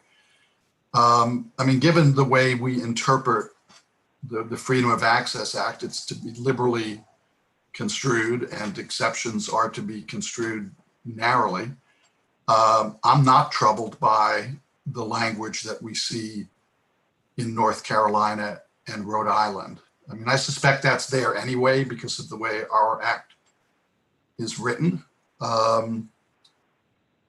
What concerns me is the difficulty in defining the term. What Chris talked about, we're a member of the public, and that might be a lobbyist is brought into this discussion, that's real problematic to me. That should not be what's going on during a committee meeting. I'm not as familiar with what happens in appropriations. I understand it has a Wizard of Oz mystique where, you know, people go behind the curtain and things happen, but everything is then reported publicly, right? I mean, no action is taken outside of the public's ability to view that. Am I missing something there, Judy and Jim? No, I mean, you're right that the action is reported, or that it's reported out and the action is taken in public. But what the public misses is the rationale and discussions that got them from point A to point F. And they come back in and decisions are made, and the public is sitting there and saying, wait, what just happened here? So that's the missing piece, is that the discussion. I think that we've certainly had experiences in this decade, at least, particularly when we're talking about budget considerations, when, you know, 4 people at 10 o'clock at night magically come up with a lot of decisions, and the next day, the next morning, they're voted on, and nobody, very few people anyway, seem to know what the heck they're actually voting on.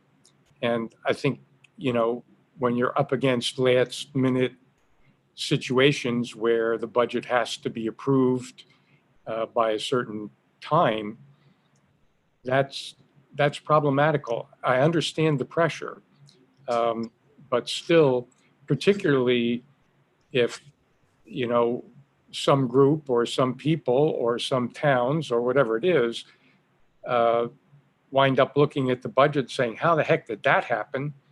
They don't know how the heck that happened. And there was no opportunity to say, in our opinion, that shouldn't happen. And I certainly have seen very surprised school boards, for example, as well as in some cases surprised local governments. So anyway, I think that while caucuses, in the sense of what is our strategy going to be, is a fair situation.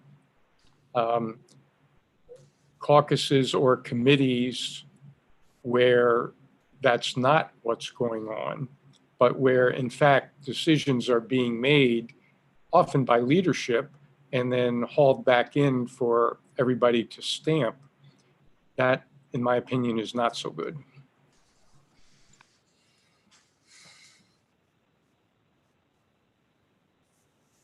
So Jim, is the scenario you're describing that it's sort of then presented as a fait accompli the next day, that and we don't know how we got there? It's just a sort of up or down vote? Well, Technically, it's not a fait accompli, you know, because in theory, anytime there is something on the floor, somebody can say something. But, you know, if the budget has to be approved by noon and it's 10:30, and a lot of changes have been made. I mean, I've never been there, so I don't know, but I'm just reflecting reports of at least 2 situations in the last 10 years where, you know, budget considerations particularly have come down to the wire, and you know, things that weren't in yesterday morning are in or out this morning, and we got to vote on them in the next hour. So technically speaking, that's not, you know, you've got to do this and you can't talk about it. But in fact, it seems that way from the outside.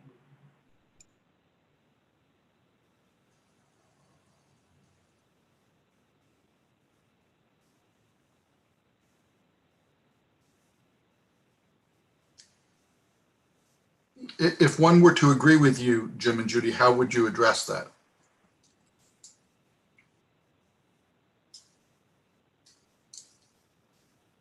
Well, I do think the Rhode Island language probably covers it, and it's a sentence, basically, that it doesn't subvert, discussion of public business or something. And I've certainly talked to plenty of legislators who explain that the reason for doing this is because it's hard to talk about some of these things in open session, and it's hard to come to agreement unless they feel like they can speak freely. And while I understand that, it still brings the discussion that's really important to the public out of the public's ability to hear and understand. So, and I think that's the greater consideration, not the ease of conversation. But I would never want to tamp down on the ability for caucuses to happen for purely political, party reasons. Okay. What Judy said.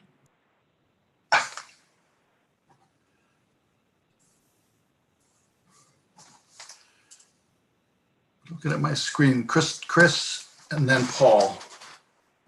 I was just wondering, and I hate to put her on the spot, but it's my last day with you all, so I will. Brenda, if Brenda had any thoughts on this.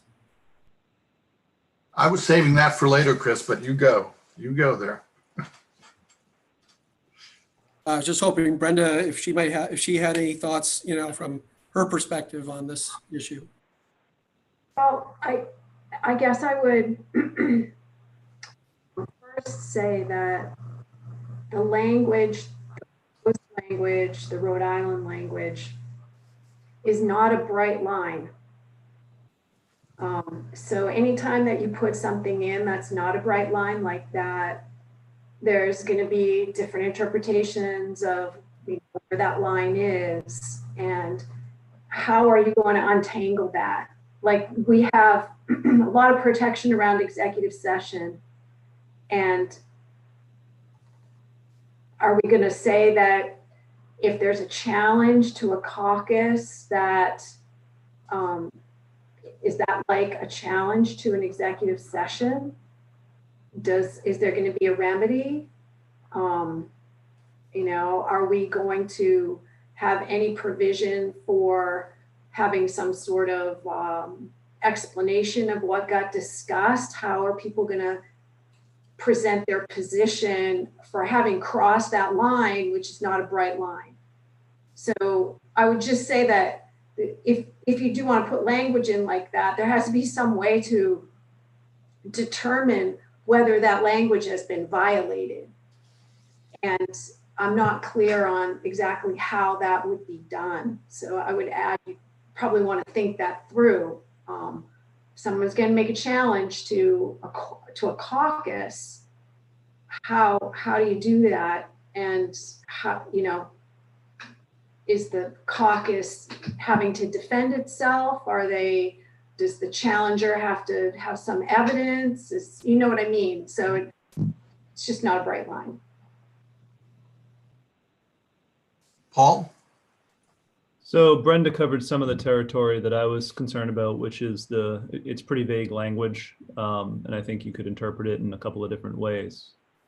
The other thing I'm on the municipal side. We don't have caucuses. We don't, the parties don't work in the same way here as they do in the legislature. But one of the things that seems particularly troubling is the concept that a majority of the legislature, the majority of a committee, can specifically discuss the matter that's under review by that committee. That's theoretically a quorum of that committee that's discussing the matter, and that's outside of the public eye. And then they can come back and yes, they're not voting on it there, but where it's not an executive session, that seems pretty strange from the perspective of somebody who works on those things in municipalities.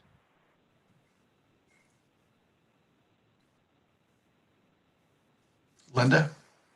So I'm not that familiar with what's going on in the Capitol, but it certainly does sound like executive session happening, and you're wondering where did this come from?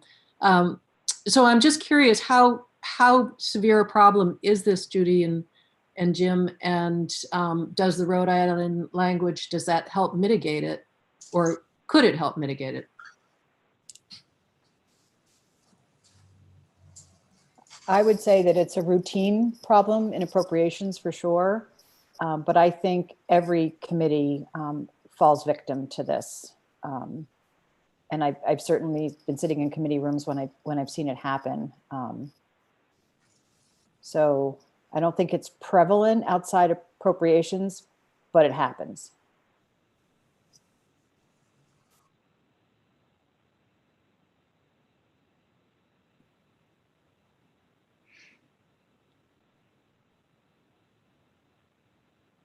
I guess I just wanted to chime in, and along the lines of what Brenda and Paul said, I think it'd be very difficult to draft something that defined which kinds of caucuses were okay as opposed to which weren't. And also the whole the no such meeting shall be used to circumvent the requirements of this chapter. How would you ever establish that? It's like proving intent. It's just, I think, very, very difficult. So I don't know if someone has a way to do that they'd like to suggest, but I don't think the Rhode Island language solves very much.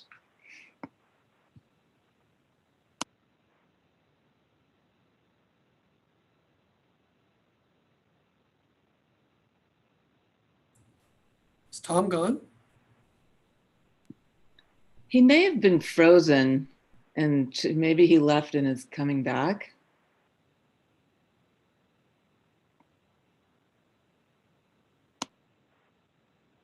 I'm on the phone, I can't raise my hand, but if I can comment, I hear the issues with not being explicit enough, or how would you implement, or how would you defend it.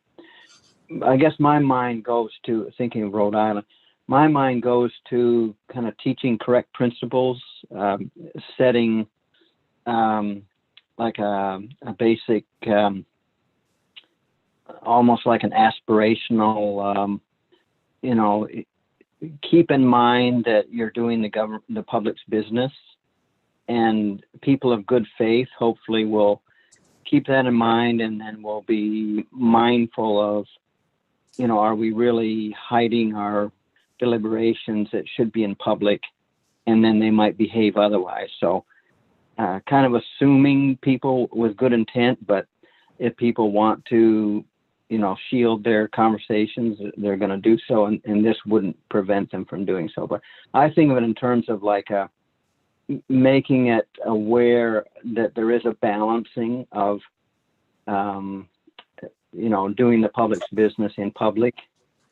And so that's how I think. But I agree. I don't know how you would actually enforce if people don't want to follow that aspirational goal.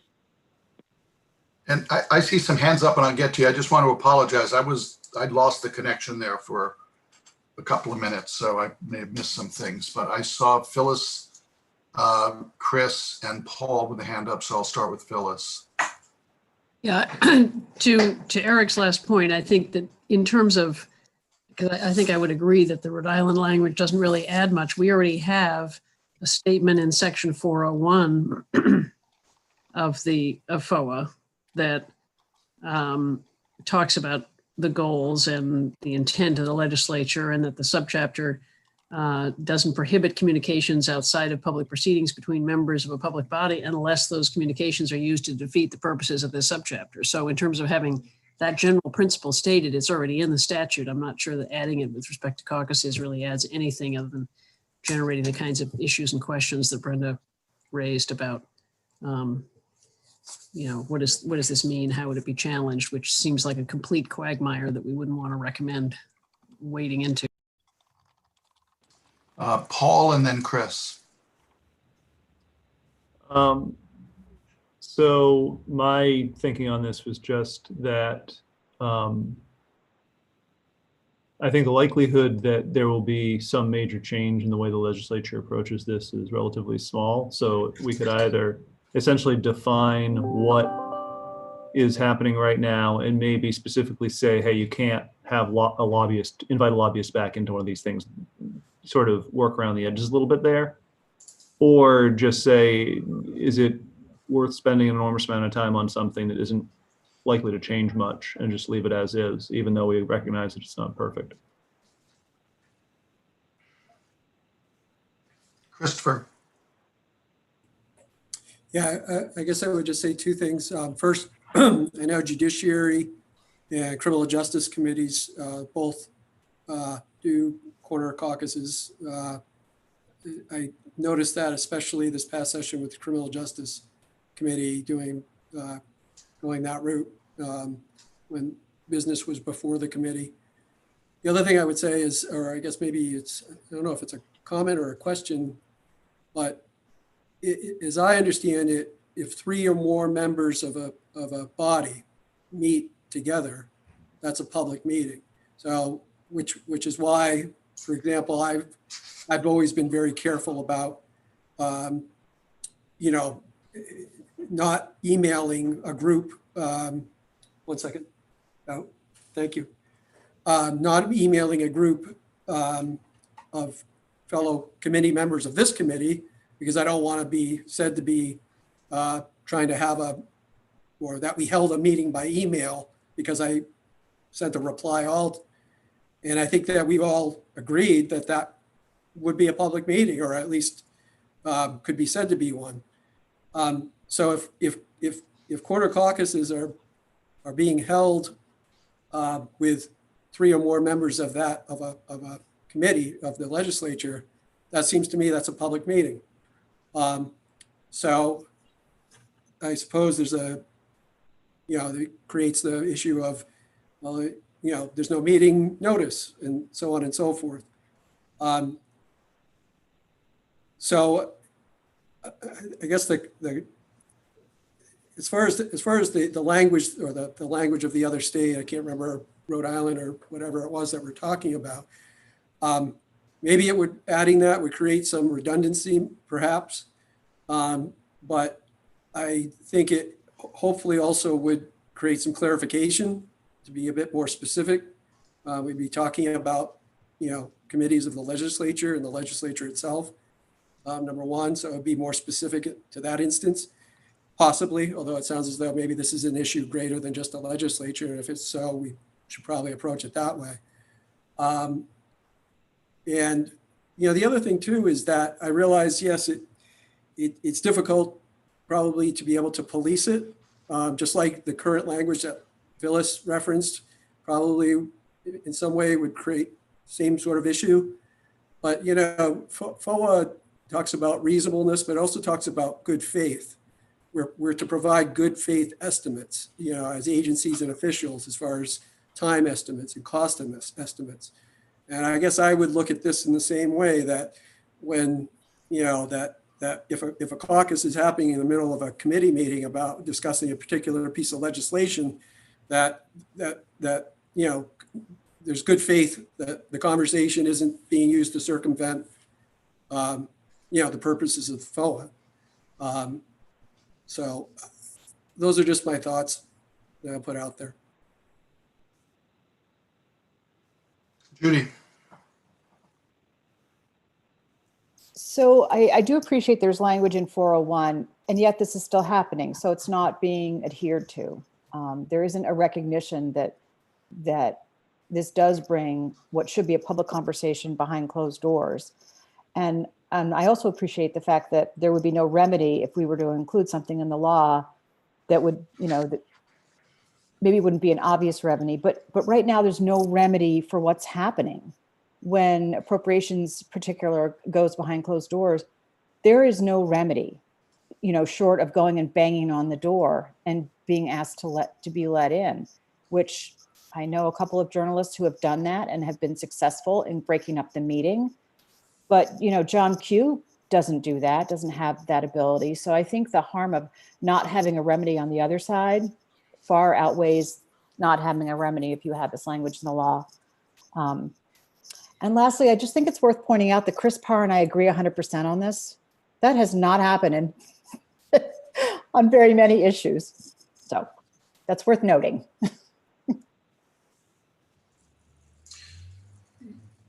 Chris. Yes, and on my last day, no less, I'm very glad that we were able to come together on this issue. The thing I was going to say about this is I've totally forgotten. Oh, I know what it was. When I raised this as a topic, my idea was to simply send a letter to leadership saying, hey, just a reminder, you can't have 3 or more people of a legislative committee meeting without giving notice and making it a public meeting. And you also can't have people who are in the audience come into those meetings if you're doing them. I wasn't necessarily looking for that we would do any kind of legislation because, as Phyllis points out, I think the law is already fairly clear on this point. 3 or more meetings of members of a body meeting is a public meeting. Again, I'll look to any of you to correct me if I'm wrong, especially Peggy, who's awesome. Julie, Brenda, and then back to Paul. Chris, a couple of times you've mentioned this 3 or more people being a public meeting. Can you point out the support for that? I have not seen that otherwise. This is Suzanne. That was a bill that John Martin put through after the state government shut down in 1991 because so many of the workers' comp negotiations were going on behind closed doors.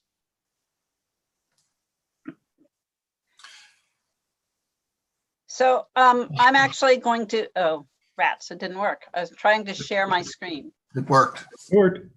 What do you see the statute? Yeah, we do. Yeah. Okay. Yeah, go to Okay. the definition of subcommittee. Yeah, there you go. Yep. So it's 3 or more legislators from a legislative committee appointed for the purpose of conducting legislative business on behalf of the committee. And I think there's an argument that a caucus has not been appointed for the purpose of conducting legislative business on behalf of the committee. And the reality is 3 or more members of committees meet all the time in the legislature. And I know when I was in city government, we were very sensitive to the meetings of 3 or more, but that was when you were actually transacting governmental business. I don't think 3 legislators from the Judiciary Committee who sit in a hallway and talk about issues that they're going to be dealing with is transacting government business, because it's all the transaction is going to take place in the public eye. If every conversation between 3 or more legislators that have not been appointed to anything as a subcommittee is a violation of the act or made to be, we're looking at a very different form of government that I think would be unworkable.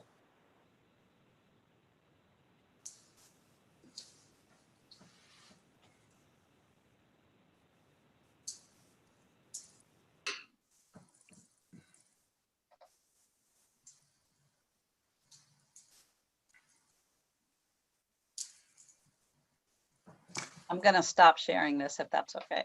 Okay, yep. So what I sense is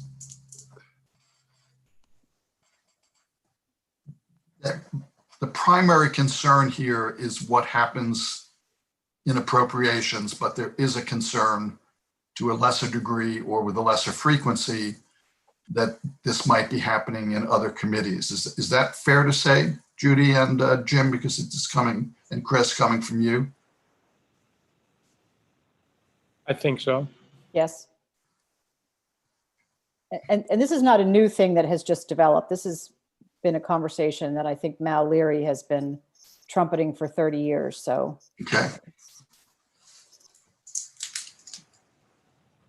Representative Harnett, I would just add that I completely agree with you that the idea of, that 3 legislators might be sitting out in the hallway talking just about general things, or even what's going on in the legislature.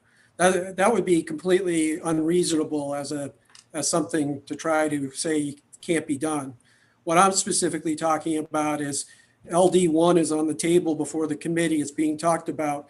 Let's go, and then let's go caucus out in the hallway or in a separate room and talk about LD1 amongst ourselves. Make some. I don't know what happens at corner caucus. Maybe they don't talk about the bill at all. And then come back and then seemingly have made some pretty good headway about what to do with the bill. And again, I'm appreciative of the political process and the realities of life. What sort of pushed it over the edge for me is something that I thought this committee ought to at least talk about, is the idea of bringing in non-members of the committee to those discussions. It just didn't seem right. And, we were seeing it when we were, our agency was working on a bill, and, it'd be nice to have a chance for us to go in and talk. So that's what I'm talking. I'm talking about something fairly specific. I hope I've explained that. And again, even a letter just saying, hey, remember whatever subsection Peggy, pulled up. Remember that provision. Important. Julie? I guess I just don't agree that Section 402(1)A, the definition of legislative subcommittee, because the way the language says the 3 or more are appointed for the purpose of conducting legislative business. I don't think anytime 3 or more legislators get together under that language that it's a problem. I mean, I would not be comfortable signing any sort of letter telling legislators that they can't get together. It's just, and I don't think that statute supports that argument. That's just my opinion.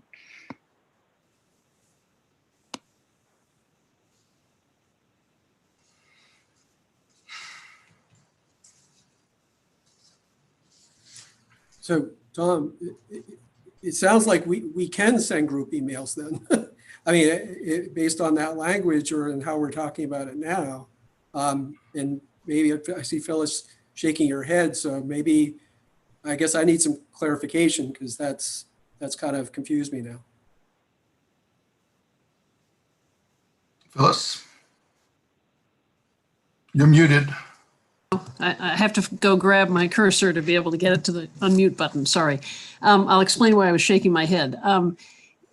In our office, we routinely advise public bodies, boards, and commissions that they cannot engage in group email discussions deliberating over matters, because that would be taking a meeting off out of the public eye. That is a very different situation than 2 or 3 members of the legislature or whatever, just having conversations. I mean, they're just totally different. So you're not wrong about the fact that this advisory committee and any other can't be conducting its group discussions by email out of the public eye if we're supposed to be meeting in public. So nothing changes with that interpretation.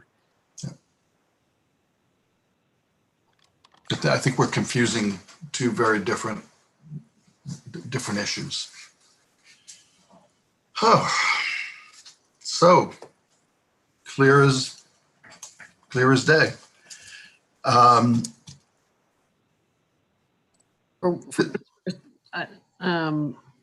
Mr. Chairman, I don't think I'm not sensing we have any consensus here for a recommendation. I'm in agreement with that, but I do also hear loudly and clearly that it is a grave concern amongst the media, which is the vehicle that gets information out to the public. And that's why we have transparency. So it's something that we have to continue to think about. I don't know what the answer is. And again, I'm not troubled with how,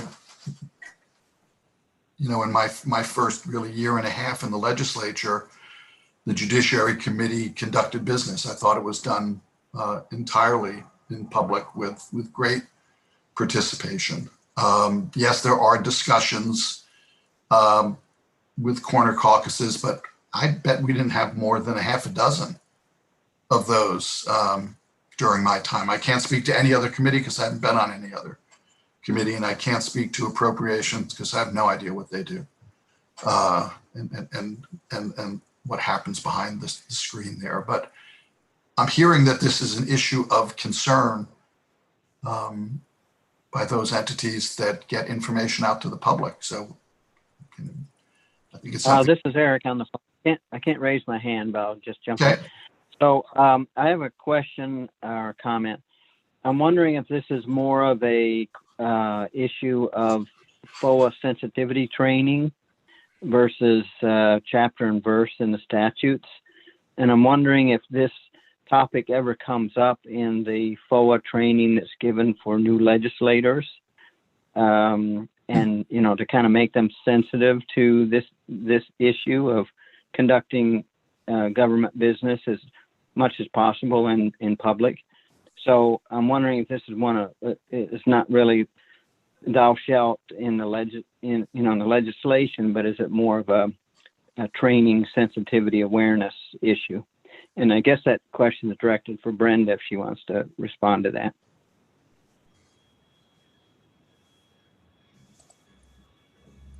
Brenda, that's fine if you want to respond. Oh, yeah, here I am. Well, the legislature receives FOA training in their pre-legislative conference. So the next session will get their conference in December, and they get a full FOA training, and they also receive materials, I think some that are produced by OPLA that address caucuses, as I recall. I don't have all those materials in front of me, but Peggy may remember. I think there's something in there that talks about caucuses. So as far as I understand, it is a topic. It's not something I go into in depth, but it's definitely, they do receive their training. I guess the only other thing I would add would be if there's a desire to change the behavior of the legislature, because this would be a massive change to say no more caucuses, no more committee caucuses, or wherever you're going to draw the line. You'd really, I think, want to be having that conversation with leadership, legislative leadership, and get some buy-in on that about why and how that would get done, because even a FOA training in the pre-legislative conference, I don't think would be enough to change such a long-standing practice that has been accepted as legitimate. I mean, as far as I know, there hasn't been a legal challenge to caucusing. So it would be a major shift, and it would take more than a single FOA training in order to do it. So I don't know if there have been conversations about how to elicit that kind of engagement from leadership, but it would really need to start there, I think. It is a possible approach to highlight that as an issue in our next report that will be coming out in January of 2021, that this is an issue that has been raised, that has generated a lot of discussion with no clear, I hate to use the word remedy, but remedy suggested by the committee, but that it's an area of concern. You said Mal Leary's been talking about it for 30 years. I don't doubt that. But I don't know how that has been communicated to the legislature by this committee in the last, we just issued the 14th report. So that's an approach that I'm suggesting, because I think we could talk about this forever and not necessarily reach a point that we have something where we all can agree with to move forward on. And I see your hand, Judy. So I know that Mal has taken this to leadership in the past. and really got nowhere. And then when the letter was issued by the AG's office, that was held up as the golden rule. So there's been no traction. But you know, I'm comfortable with putting something in the report, but I think there should be some special emphasis about appropriations, particularly since we're going to be going into a pretty deep budget discussion in this COVID era. And it's going to be even more important than ever that those discussions be full and transparent. Okay. I'm going to share the screen of the guidance we give to committees. Do you see this? Maine's Freedom of Access Act and the conduct of the business of the legislature. Not yet, but we will, Not I bet. yet? Oh, wait. Here we go. One more button. Okay. How's that? Perfect. So we had actually put this together with the Attorney General's review of it because we wanted to make sure our office was not taking a position on any political question. So you will see we have one paragraph right here about caucuses. That's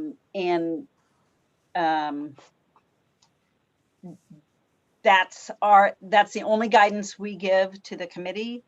And any written guidance, and usually committees don't look to us to give them guidance on how they conduct or don't conduct caucuses, but this is what we would point to. You know, with the caution, they should be careful when they caucus not to make decisions or otherwise use a caucus to circumvent the public proceeding requirements, which is kind of what you've been talking about. But.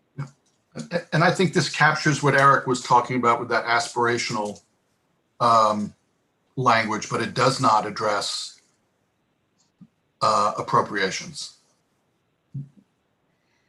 I don't think it addresses the problem that Judy and Jim see and experience. Is that fair to say, Judy and Jim? Okay. Yeah, I certainly agree that it's very difficult to write anything that's really specific. I don't think we can do that. I don't think we should even try to do that.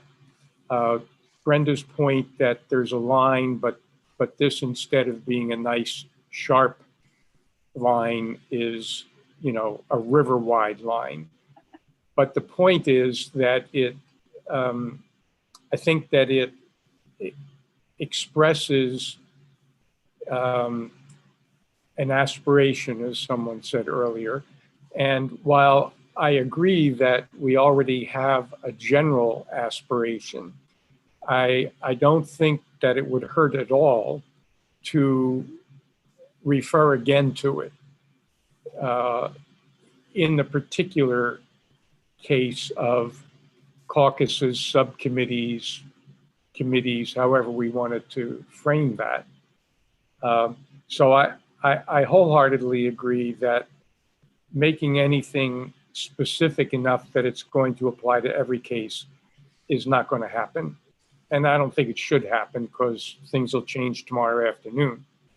But I certainly think that having language such as, you know,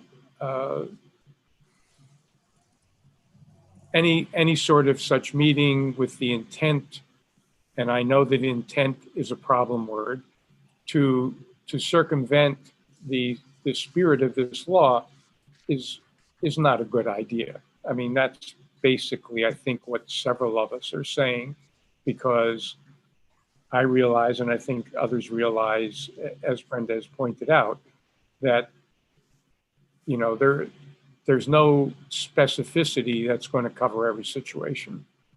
But I don't think it would hurt at all to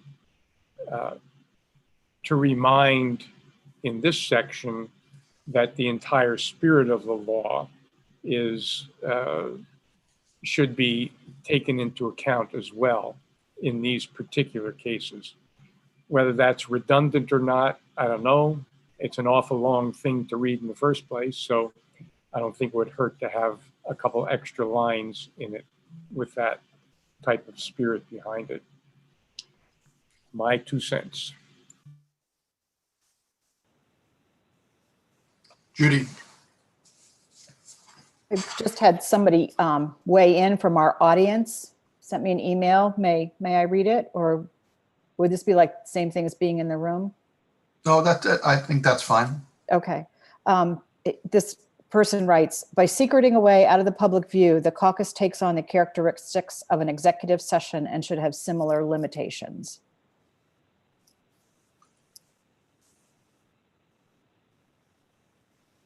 I think they're fundamentally different than executive sessions. And again, even when a body goes into executive session, any decision that is made needs to be made in public, on the record, with the reasoning articulated. I guess to the extent there's always going to be, or maybe not always, but there's generally going to be a majority party. And if we're saying every time the majority party gets together, it's an executive session, again, I think we're going well beyond what the freedom of access law was designed to do. And that's my view. Brenda. I just put a note in my file for my training prep for the pre-legislative conference, and I will add more content to that topic. Not that I know exactly what the answer is here, but what I'm hearing is the experience of not knowing how a decision got made, which is a fundamental aspect of our FOA, which covers deliberations and actions. So I always say to public bodies, just imagine you're sitting in the audience and then you're trying to follow along and you're wanting to understand what's going on. And then all of a sudden there's a decision and you have no idea how it got there. That's the problem. The public is not understanding how you got to the decision. And sometimes that can be cured with lots of discussion, before we vote, this is why we're voting this way.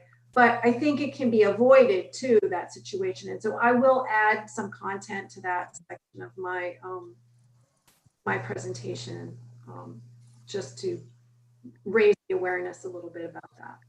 Okay. And I think that's a great idea. And Chris, I do see your hand. I am cognizant of time.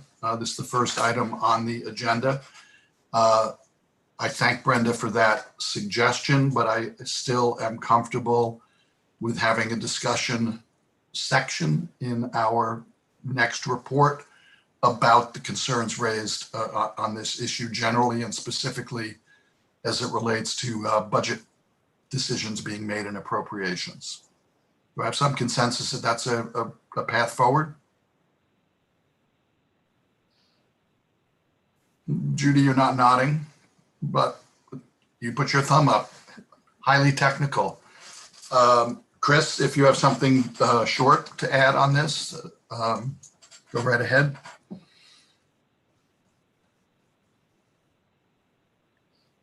Did you say me? Yes. Okay, sorry, I cut out for a second. I just want to be clear that it sounds as though the idea of the caucus is having people who are non-members of the committee or whatever, that's okay. So I just want to make sure I'm clear. So I advise my folks if that concern comes up again.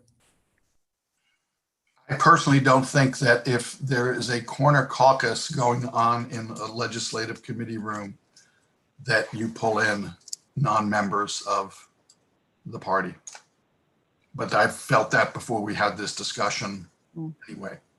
But knowing those discussions also happen all the time between legislators and lobbyists and advocates. It's where they happen in the process that is problematic, I think. And I think we touched on this when we talked about electronic communications during committee meetings, with advocates perhaps texting or emailing members of the committee as they're sitting on committee, but I don't want to open that one up right now. but I think that touches on some of the issues that we're talking about. The goal, as Brendan, I think everybody has pointed out and agrees, is FOA is about transparency and about allowing the members of the public to understand how their government works and how they got to the decision that they make. And we need to preserve that and focus on that every step of the way. It doesn't guarantee you the right to participate, but it does guarantee you the right to know what is going on and not having it just magically, here's the cake. We're not going to show you the ingredients. Okay. Is that, Peggy and Colleen, is that clear for you guys? Okay, thank you. Next item on the agenda is discussion of providing public records and how do we pay for them? I'll turn it over back to Peggy or Colleen, who's ever going to deal with this one. I think this one is me. Okay. I'll just highlight for you some of the information that we had sent out to you in advance. This issue about costs and fees and, responding to records requests, particularly by state agencies and others, has been talked about before by the subcommittee. So I did provide by your former subcommittees last go round.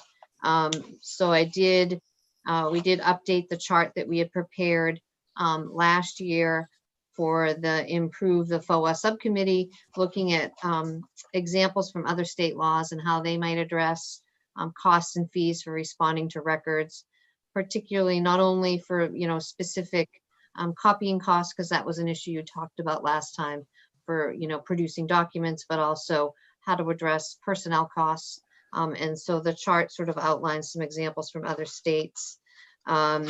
You also, in the subcommittee, there was a discussion and there was actually some draft legislation that was considered, but ultimately not adopted by the full advisory committee and not recommended to move forward. But this is sort of provides some context for where the discussion ended last session was some language, and we provided a copy of this as well, for how to address agencies or officials and the fees for the actual costs of searching for retrieving and compiling requested public records, sort of replacing the existing provision in law of not more than $15 per hour after the first hour of staff time, but taking a sort of a 2 or 3 tiered approach to that. So that language was shared with you. And then I'd also remind you of the legislation that was put forward as a recommendation from the Right to Know Advisory Committee last session, was approved by the Judiciary Committee to address specifically the copying costs. So that legislation was reported out of the Judiciary Committee to set a standard of not more than 10 cents per page for 8.5-inch by 11-inch black and white copies of a record. It also had language that there would not be a per page copy fee for records that are provided electronically. But ultimately, because the legislature has not reconvened, that legislation did not move forward. So that was provided to you. And then also you had some email correspondence that Chris Parr asked us to forward over the last day or so related to some specific examples from state agencies about the background and costs and staff time involved in addressing large-scale FOA requests. So that sort of sets the table for your discussion. I'm happy to talk, about any of the specific statutory examples, but you may just want to have your discussion about this. Okay, and before we begin that, first of all, I want to thank Chris, because this, what you sent us makes it very real, what, the issues that are facing state agencies. And having personally come from municipal government, I'm very sensitive to the costs that can be placed on those entities, which is ultimately, they're all ultimately the taxpayer. And I know that last year we rejected all of the options contained in the legislation that you sent us, Colleen. Is that right? We decided not to move forward with those. We did move forward with the 10 cents. Did we move forward with subsection 2, which was the 3 hours at a rate? No, you ultimately did not as Okay. a full committee, although that was something I think the subcommittee was talked about, but you did not move forward with that suggestion. And I know there was a lot of back and forth on, are we hampering access if we make the cost so Right. severe that members of the public really don't have the opportunity to get what it is Right. they need? Chris, do you want to just talk? I don't know if everyone had a chance to look at the material you sent, but if you could give a thumbnail description of what the issue was and what the total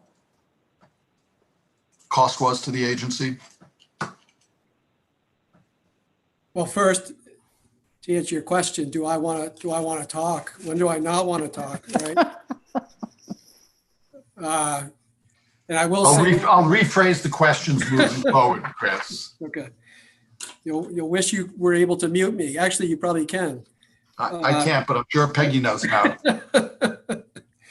Yeah, I do want to apologize first I sent out when Peggy told me my seat was replaced on the committee. I didn't read the complete email and I didn't realize I was going to be here today. So that's why I said bye prematurely. So sorry for the confusion. Yeah, so we have talked about this before. You're still here till reappointed, right? What? You're still here. I'm still here. He's still here until, right, Peggy? Yes, Chris is still in the government interest seat until the 10th. The 10th. Okay. And the same with Paul. And the same with Paul, right? His seat, correct? Correct. Right. So sorry for that there'll be 2 people with smiles on their faces. So yeah, I mean, we've talked in the past, and this has been an issue that's been around for a while. That is probably going to still be around for a while once I'm long gone from here, because it's a complex one. But in suggesting that we talk about it, the request that relates to the crime lab is really the one that prompted me, because I felt as though I could provide a concrete example for your consideration. Certainly not the only example, but it is a concrete one that was fairly easily able to be summarized. I was always aware of the bear referendum related FOA request. And so I did contact IF&W, and they were kind enough to provide what I forwarded to you in relation to that. And I want to be very clear. In making these requests, the requesters have done nothing wrong. They have, these are lawful requests. These are requests that can be made under FOA. So I'm not in any way trying to say that the requests were made were wrong requests. They're perfectly legitimate requests and are allowed under the statute. The problem is the resources the demand is growing exponentially in terms of information, in terms of data that's available to search through when responding to FOA requests. And a lot of these things reside in various databases, such as the case of the lab FOA request that I provided the example of. And we're starting, in part because of the ability to digitalize records, we have the ability now to go back 11 years and find records that need to be reviewed and provided. And that's just going to continue. I have no doubt. And it's going to create more and more of a burden, certainly on our agency, but I would suspect other agencies at the state, county, and municipal level. And the other thing is, and I know that I raised this as a topic last year, one of my 19 topics of possibly rolling back the reporting requirement.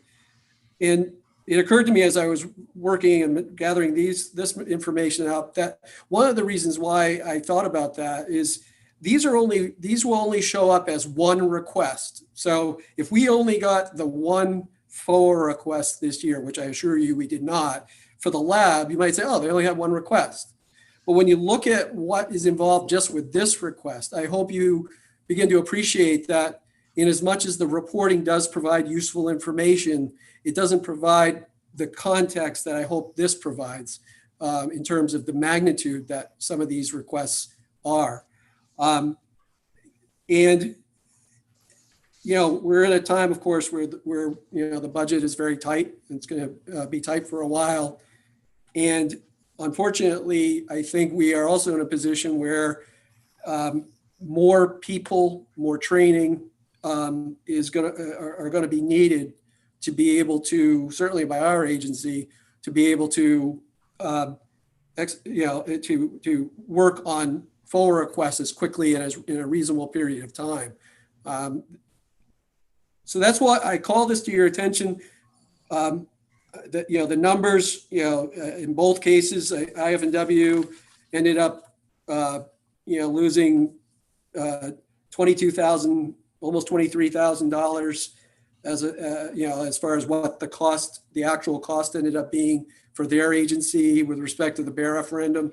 And in our case, and we're still working on this request, it's a $3,600 difference. And going back to the budget, you know, I don't know how taxpayers would react if they learned that this type of loss was occurring. I don't know if that's ever been reported. I wish it would be to the public, but I have to suspect that there'd be concern about that. I know I'd be concerned as a taxpayer. And in relation to that, bear in mind that, you know, the money that we are able to charge, it doesn't go back to the state police. It goes to the general fund. So even if we say, okay, well, we're at least able to charge some of the money, well, yeah, for the state, and that's good, I guess, but it's not, you know, the sergeant isn't, you know, the sergeant's position isn't being refunded through that, as I understand it anyway, through that payment.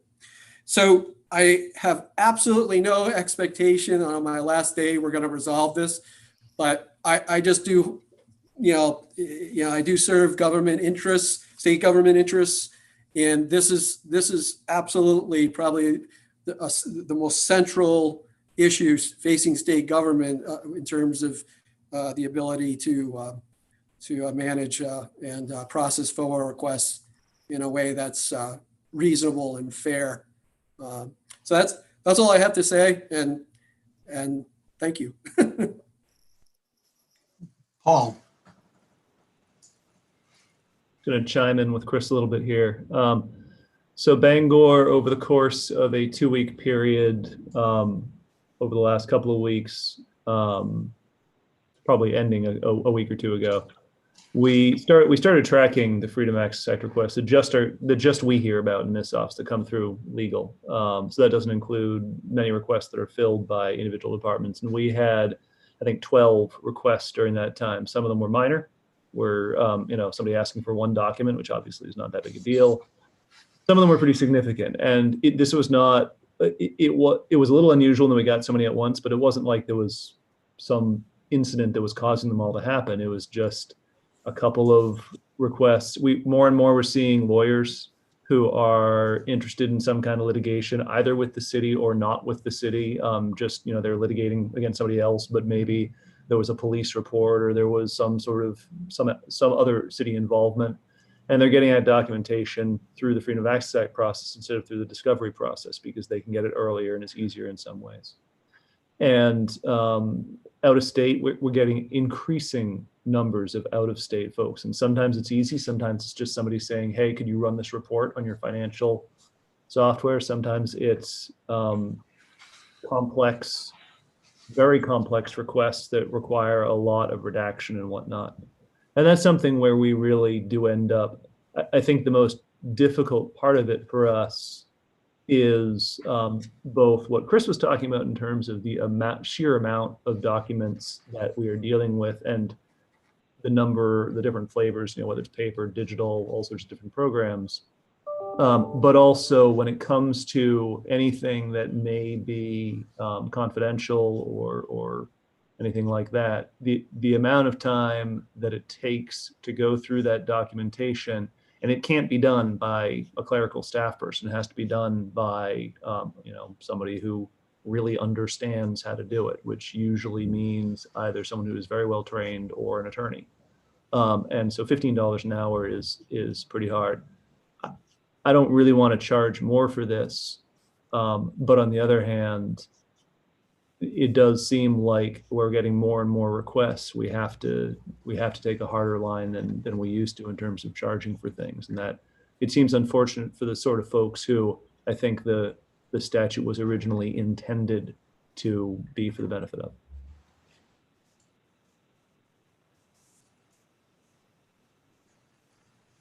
Phyllis?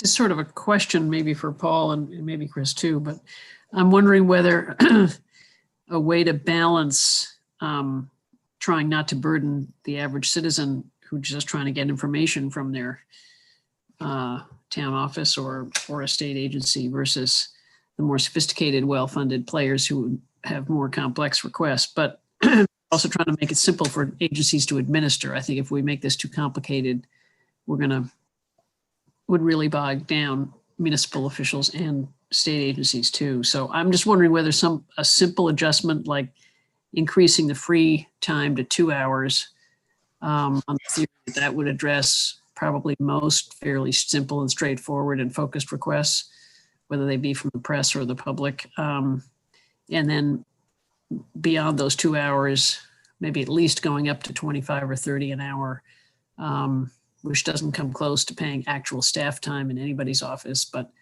is certainly more than a pittance. Does that balance those, the need to sort of, in a way, the taxpayers for sort of what I'll call the opportunity cost of taking up a lot of staff time on the complicated requests, but balance that against trying to make it easy access for the public by increasing those free hours to 2. Just tossing that out as a very small adjustment that doesn't probably begin to address all the bigger aspects of. I personally like part of what you just said, Phyllis, about making sure that we protect the people for whom the act was originally drafted, and that's to allow members of the public to get information about how their government operates. So exempting 2 hours and less, I am absolutely fine with. But I lean towards, with those heavier requests, that it is the actual cost to the state or municipal entity, because that's the cost that they have to bear.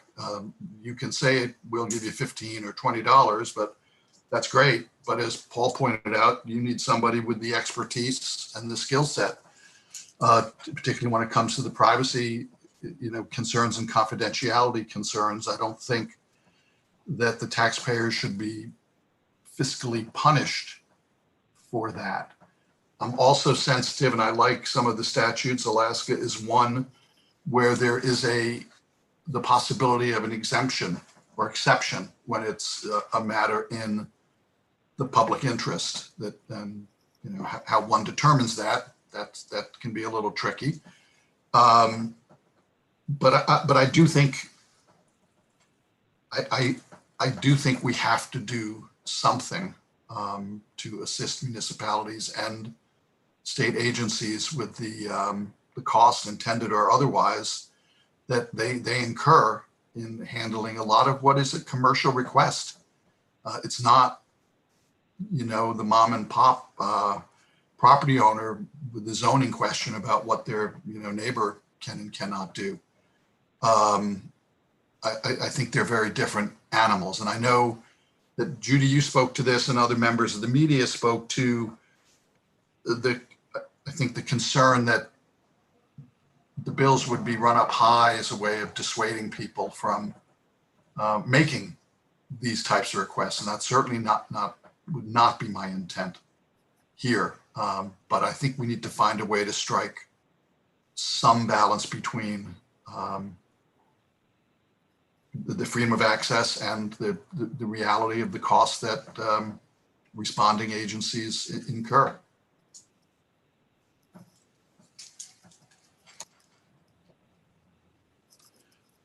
I'm going to go with Jim and then Chris. That's the only hands I see right now. Yeah, I think one of the questions here that isn't getting asked is this a cost of doing business for state government? You know, is this a part of what government is providing to its citizens? Right now, all the conversations are really focused on the fact that we're assuming that that this is not a service of government, that if somebody wants to do this, they ought to pay for it. And, you know, other than an hour or maybe two, whatever it turns out to be. But so I think maybe in order to have a focus just on the discussion, we might want to just think about amongst ourselves, do we think that providing information about what's going on in state government is a part of what state government does? And if so, then that's part of the cost of doing governmental work. If it's not, if we're trying to think that, you know, like wildlife, that department should be paid for by license fees of those who want to use the services, well, that's fine, but we ought to make a determination about that, I think, amongst ourselves, so that we can make an intelligent response. Because on the one hand, I absolutely agree that something that's going to cost a department, you know, some large amount of money, which is not coming back to the department, that's a problem. That's a problem for departments to budget and to run effectively. On the other hand, if you know, we're saying basically that having access to government information is essentially a luxury, then people ought to pay for it. You know, if I've had this kind of conversation several times with the fact that I pay taxes on schools. I don't have any kids in school, you know, so why am I paying taxes on schools if I'm not using them?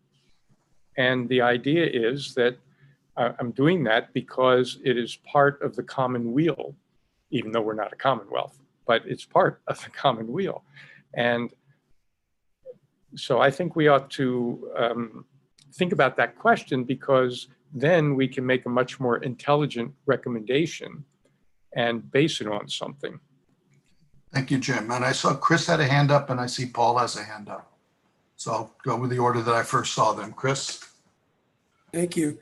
No, I think, Jim, I think that's an excellent point. And it's a great philosophical point in terms of, you know, where is that balance? I have thought about that as part of thinking about these, you know, this particular request and requests in general that I work on. I guess my thought on that is that if it's the case that this should be the cost of doing business, you know, as a government, then resources, the model isn't there. The model, as far as the resource dedication to do that, it's not there. And that's if we can all agree, if we were to all agree right now, yes, should be the cost of doing business, then then the state or municipality or county governments need to dedicate the funds and the staffing and the technology now to be able to do that. but I think it's an extremely important point that you make.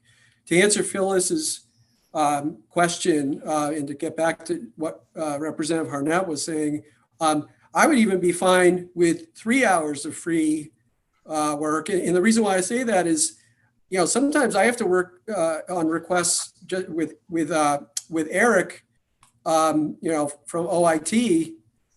Hold on one sec. Something is going on with my computer. There we go.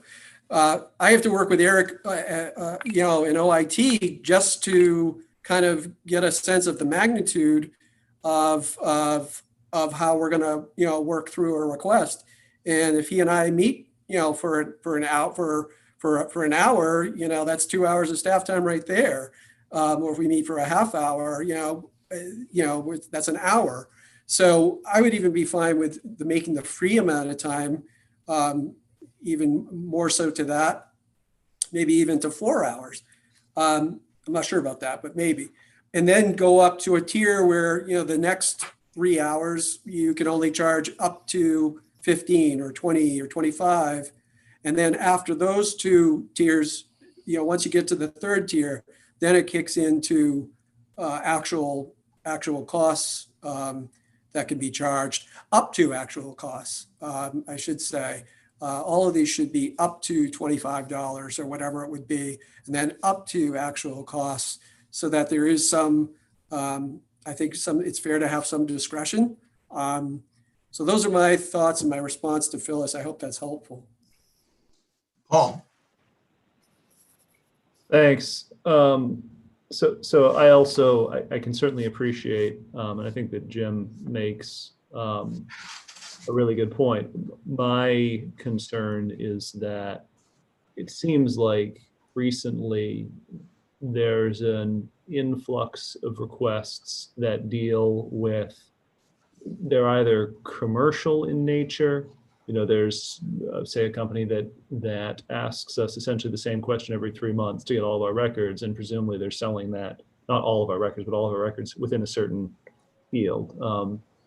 And then presumably they're aggregating and selling that data. And then there's, and that, maybe there's a way that you could write that into a statute somehow, treating them a little differently, but there's also just folks who are pushing personal or political agendas. And I worry a little bit with Chris's sort of proposal that you'll get people who are, who break up their requests and into several smaller requests. I think if you're getting a few free hours each time, we would start to see some of that, although we haven't really with just the one free hour. Not saying it's a bad idea, but it's something to possibly consider, having something that says you can't do that. And then I guess those are I had another concern, but I forgot what it is. So Tom, this is, can I make a comment too? Yes, you may. Okay, I can't raise my hand, so sorry. Understood. Yeah, so on the points just made, I think we're all sympathetic to just, regular citizens having transparency of government, and also the press. The press goes to our basic constitutional foundation of free press. But I see, I get involved in about 75 FOA support requests a year, spend about 400, 500 hours a year on that, on those various requests. But there's many of them that are from commercial interests. For example, just one quick example.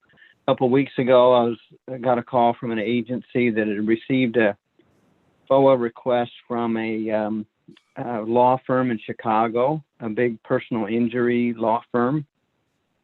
And they're basically fishing for any information going back 10 years from that agency about injuries.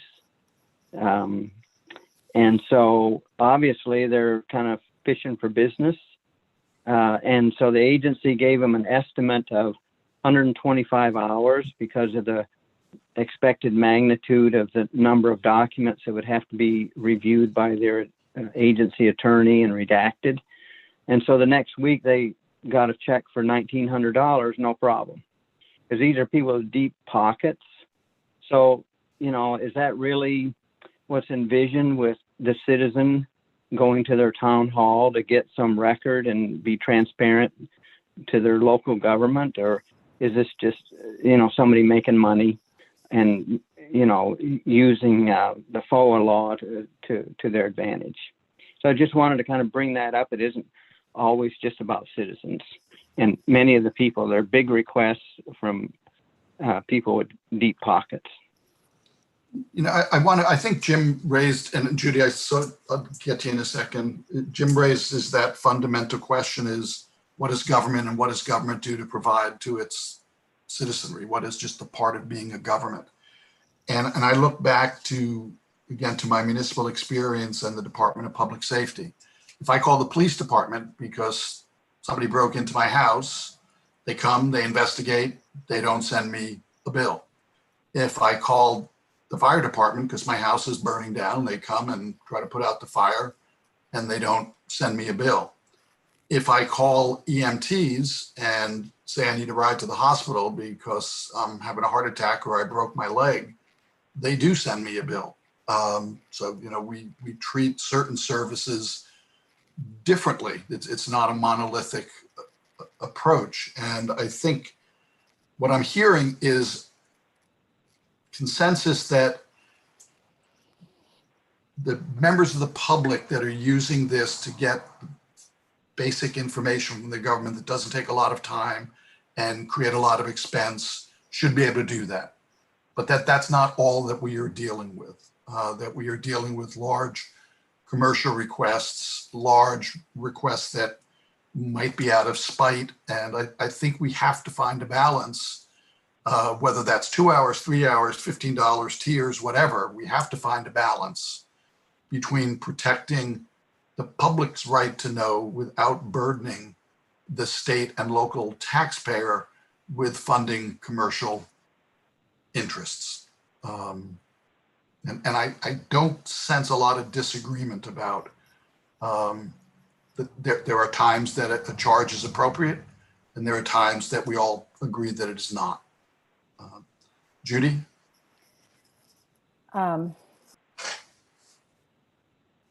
Everybody knows kind of where I stand on this issue. And I am personally uncomfortable making a decision like this based on some real outlier requests. And Chris, the examples you brought forward are extreme, painful, but the data that Brenda collects indicates that FOA requests by and large are responded to promptly and at very little cost. So I would be really reluctant without a sea of data available to us to make a decision on this based on, a handful of our personal experiences that we're bringing to the table. Because I certainly have seen foot dragging and estimates of $3,000. And then when I push back, I get by the way, I can get it to you this afternoon. So that is a reality, but that's, the reality I face. Chris has a different reality. And I'm just would be really reluctant to make a wholesale change without looking at that. And if this really is that critical of a burden to government, I would think MMA and Maine School Management and state government would answer a simple survey about numbers of requests and who are they from. But these perennial requests from law firms that want to scrape data every 3 months, I would put them in a class by themselves. And that seems like a highly commercial request. So I would need to see more data, particularly since we looked at all of these tier structures not too long ago and decided not to adopt them for a variety of reasons.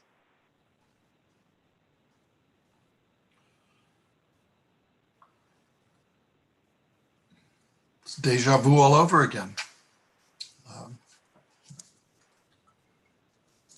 So I maybe the consensus is we all see that there are cases that are problematic, but there's a difference of opinion as to how prevalent those are, and are they just real outliers that we could deal with just by addressing those unique cases. I'm less troubled than you are, Judy, about there being a threshold that once you go over it in the amount of time being spent by the responding entity, be it state or local, that there is some financial burden put on the requester. If it's true that most of these are cases that are handled pretty quickly, get the information in the afternoon, there's not going to be a charge, and that's fine.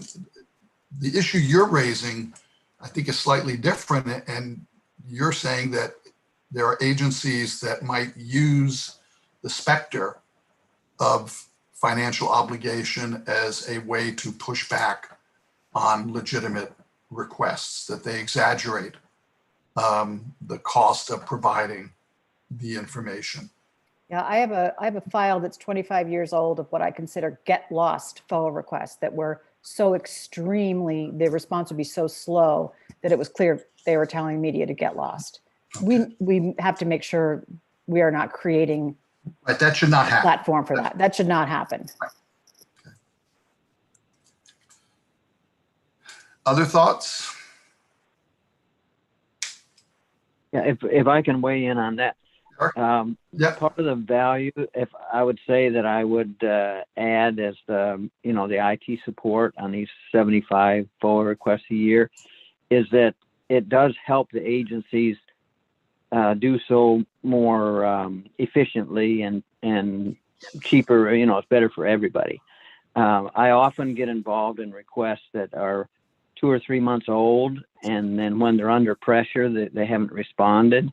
Then I come in and, not that I save the day, but it does help them suddenly, within a couple of days, they're able to, respond efficiently, because basically they didn't have the know-how to do so. And so it just kind of sat. And so I think Chris could affirm that from his perspective too. But I think part of it is a technology capability and a training aspect, and knowing when to reach out for help from the IT people. Linda. Yeah, the issue of the commercial interest is really interesting, and in the public records exception, our committee work this morning, we had a really thoughtful note from somebody at FAME who said, the majority of our FOIA requests come not from those interested in the nature and types of projects FAME is assisting, but rather from individuals trying to weaponize the FOIA process against a competitor or opposing litigant or national companies trying to profit. So that seems to me that it is a very real problem that I don't know how you distinguish, and if you can legally distinguish, but something that I guess we should probably be addressing.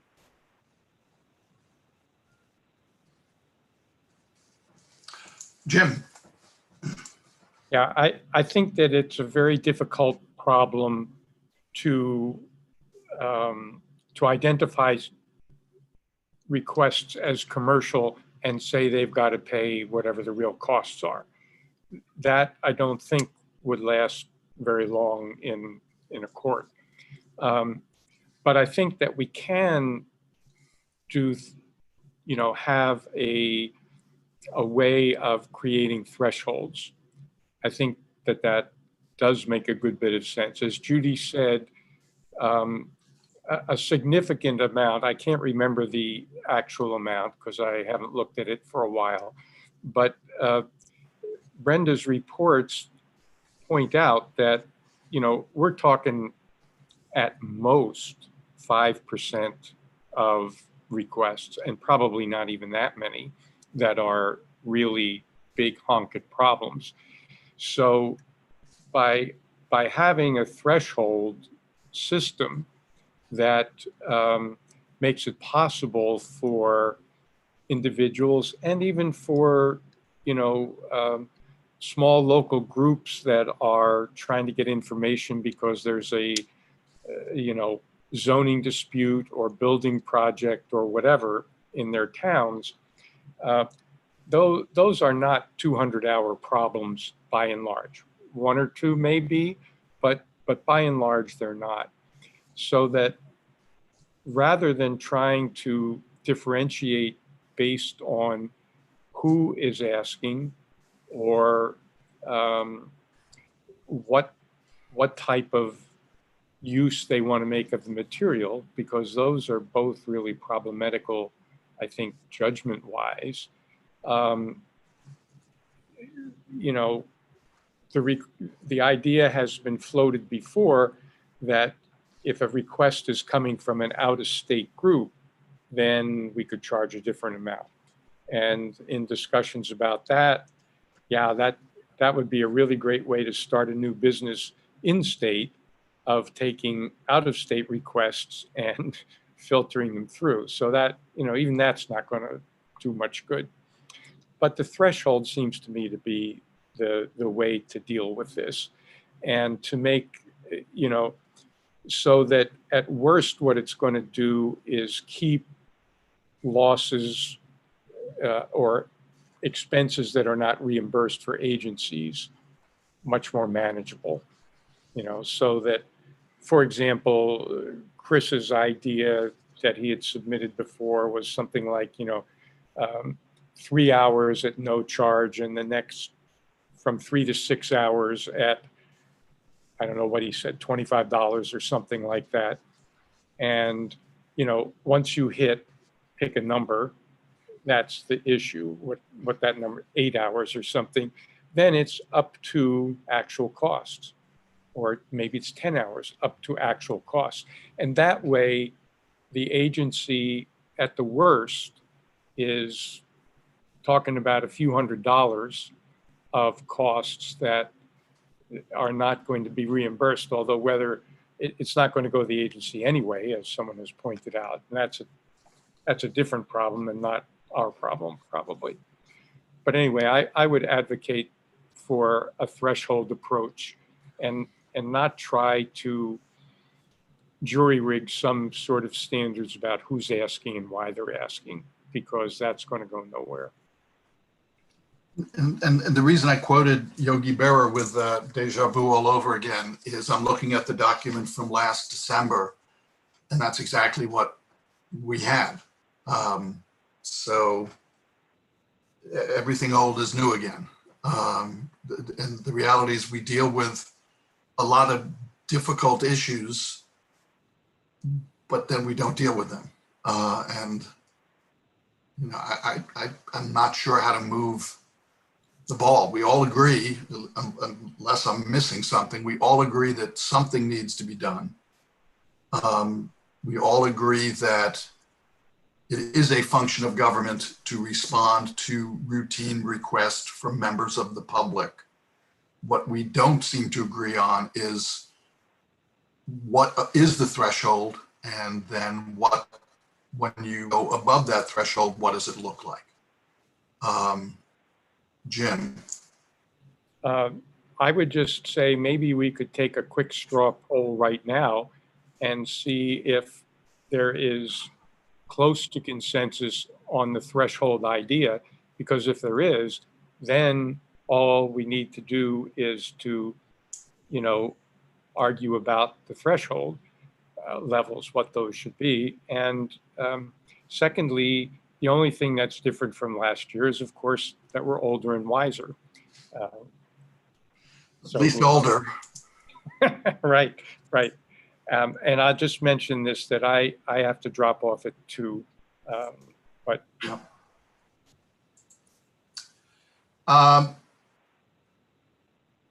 Luke. Hi, thanks, Tom. I would just point out, I think that you brought up a good point that we did do a lot of this work last year. And I would tell people it might not be a bad idea to sort of review the options that we put forth.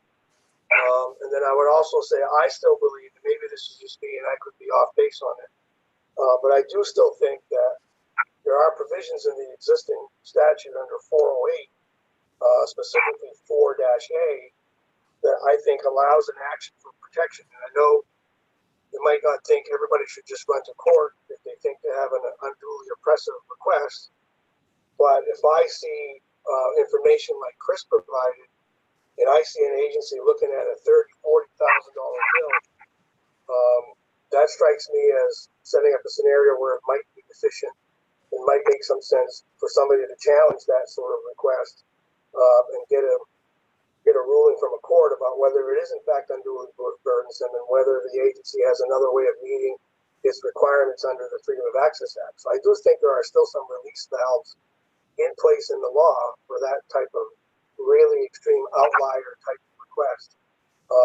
And I still think also in a way the existing law allows a requester to address what they think might be an inappropriate sort of denial or an inappropriate estimate of costs. So I don't think that there's a lot of reinventing of the wheel, but I do agree with Jim. I remember supporting that tiered sort of system, and we got some of that done last year. I think it might make some sense to review what we did there and make sure we don't spin wheels and reinvent the wheel again. I certainly don't want to do anything that encourages litigation, with all due respect to those who litigate for a living, Luke. But duly noted. Colleen, could you briefly run through the different options? I'm not sure if, I mean, I have them in front of me, but if you could do that. Sure. So yeah, last time around, the improved FOA subcommittee had discussed all of these issues and had come up with a draft for consideration that ultimately, as we said, wasn't adopted, but it did sort of take this three-tiered approach, and where we left off with different options was on the last tier and really how to define the parameters of what actual costs would be. So the proposal that was discussed last time was to change the current law, which is the first hour is free, and then after that, the agency or official has authority to charge a fee to cover the actual costs not more than $15 per hour. And so the proposal was to move to a system where the first tier would be the first 3 hours of staff time per request would be free. So the agency or official would be prohibited from charging a fee for those first 3 hours. After the first 3 hours and between 4 and 6 hours of staff time, the proposal was that the agency may charge a fee of not more than $25 per hour. And then the last tier was after those 6 hours of staff time, the language would allow the agency or official to charge a fee to cover the actual cost of searching for, retrieving, and compiling the requested record. And then there were 3 different options. One was as long as the actual cost did not exceed reasonable hourly, a reasonable hourly rate for the staff time necessarily incurred in searching, retrieving, and compiling that record. The second option was as long as it didn't exceed a reasonable hourly cost, with the additional requirement that prior to receiving the request, the agency or official has posted on their website or otherwise documented a written policy that would specify the conditions concerning the researching for, retrieving, and compiling the records, including what the maximum hourly rate would be. So the public would have some notice about what the maximum or what a reasonable hourly rate would be tied to actual costs. And then the last option was as long as limited or narrowed what an actual cost would be to not exceeding the lowest hourly rate for the staff time per hour for a person who has the necessary skill and training to search for, retrieve, and compile the requested record. And that draft sort of kind of took some of the options from the other state laws that have addressed this issue and kind of provided some options for the subcommittee to think about to try to put into statute some language around, you know, if you just said what actual costs are in the statute, but didn't set some parameters or try to define that, that's what those options tried to do. Thank you very much. And I should get back to Jim's original. Did we lose Jim? We might have. Question about how many members of the committee support the idea of even discussing the threshold approach. So if I could ask for a show of hands of committee members that see that as a viable discussion, I would appreciate that. And somebody should be able to see the hands. I know there's a technical way to do it. And on the phone, Eric is voting yes. Okay. Okay, I'm so not sure if my vote counts, but I'm voting. you're still here. You're still here. I'm seeing, Linda, was your head? I'm seeing pretty much consensus on this, right? Am I missing something? Amy, did you have a question or are you just keeping your hand up? Okay.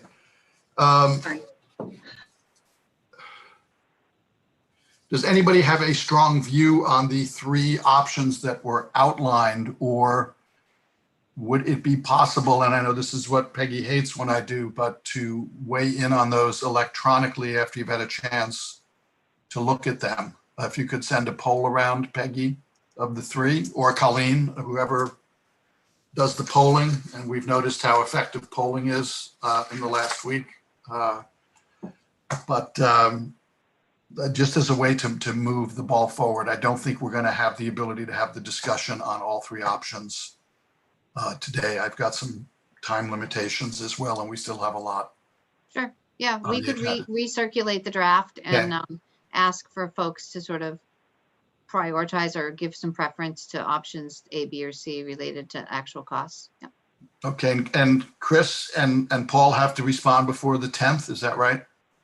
That's right. Okay. And that's the 10th of November or December? November. November, okay. So you guys get right on that, all right? Anything else before we move on from that item that I may have overlooked or ignored? This is Eric. I wanted to comment about the hourly rate. In the example that IF&W sent, they listed their actual accounting costs, which is they referred to as fully burdened rate of $55 an hour. So the actual salary that most states refer to, the salary that people actually get is, less than maybe half that. So just to be aware that interpretations of hourly rate could be like the base salary versus in IF&W example, their accountants gave them what's called the fully burdened rate, which has all the overhead and the cost of the building and computers and everything baked into the rate. So I think what most states are saying is just the basic salary rate. Right. We already have the building and the computers and the electricity. I mean, I don't want to, that seems a little nutty to me to do that. Yeah, but that's actual agency costs that they have to pay back for. So, but I think most states are saying the base salary rate. Yeah. Just a really quick thought on that, because I know you want to move on. I think to me, the cost is really the opportunity cost. It should be staff time only, because you're taking, these are government employees. They are getting paid. The taxpayers are paying all of us to do this work anyway, but we're not working on other things that may be programs, legislative directives that we have to work on because we're answering somebody's FOA request that's taking up a lot of time. So just as people think about what options you think make any sense, and I also hope that we all keep in mind simple is good, because the work of administering any complex cost system is itself going to take staff time. And there are things that will be disputed by the requester who feels it was unreasonable. So we have to weigh that too, and that makes it even harder. Linda? Sorry. You muted yourself. Sorry. So does that sort of puts an end to the discussion of commercial versus media or citizens? Is that where you're going with that response? It's a sort of a bright line based on time, I think, rather than having to parse out and identify something as commercial or somebody with an axe to grind. Just, if we're spending more than this amount of time, then that's what's going to happen. And that, begs the question, do we have an exemption for public purpose? There are nuances. And the other thing I would wonder, Colleen, is there a way to address in the statute that the money goes back to the agency rather than to the general fund, because I don't want to have a bunch of fights and it doesn't even help the agencies that we're trying to protect. I think there's probably a way to address that in the language, to be specific about that. I don't know what impact that might have. Okay. That would be an issue, I guess, for the legislature to consider in terms of what fiscal impact that might have. But if it went forward, but we definitely can do that. And there are examples in other areas of the statute that I'm familiar with regard to dedicated revenue agencies, where there is some language that I could look at. Okay. I could add that as add some language for you to review in addition to the options. So. Thank you. That would be great. Okay, and now we move on to the easy topics on the agenda. Remote participation, which just is out there with 2 words, remote participation. Is this Colleen or Peggy or me? It's the whole advisory committee, because you've been talking about this for years. Yeah. Ever. And we have, plenty of documents that we can share with you, but I'm not sure you need to look at anything right now. We'd be happy to share the latest versions or whatever you need, let us know. But I know that you need to talk about where you want to go with remote participation. And if I recall, the last time we spoke, we acknowledged that due to circumstances well beyond our control, remote participation became a reality at both the state and local level. But we also identified some problems with that. And that is, one, does the entire public have access? Because they might not have broadband, or they might not have computers, or a whole host of other things. And 2, does the ability to watch something amount to public participation if you really don't have a way to engage the decision makers? I was on a Gardner City Council meeting the other night, and members of the general public audience don't get to say or ask anything, but people that they want to hear from are placed in a different category in the Zoom meeting room, where they can speak and be heard. So, I think the good news is that, as Peggy said, you guys have been talking about this, and you can't pin this one on me. I haven't been here that long. You've been talking about this issue for years, and it was a big boogeyman out there. And now I think there's a realization it can work. And all of the benefits that were originally identified, if you had people spread far afield around the state or island communities, that we could do more efficiently and more economically, that we've seen that can happen. But how do we make it? What do we need to do to make it better and effective to the level that we want to ensure the ability for the public to access these meetings in a way that they used to be able to do when they went to City Hall? And can it be a blend? So those are the big issues as I see them. And I would open it up for thoughts and discussion.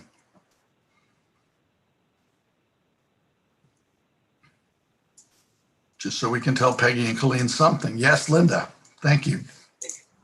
So I'm finding this is a huge issue at the local level. Okay. Schools, school boards, select boards, counties, and just the latest email I got from somebody at a town office.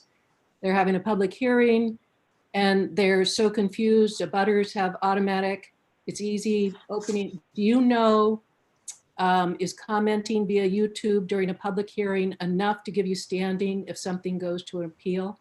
And so that question unto itself just illustrates how complicated this has become over the last 6 months, and where, aside from MMA, where do the towns turn to?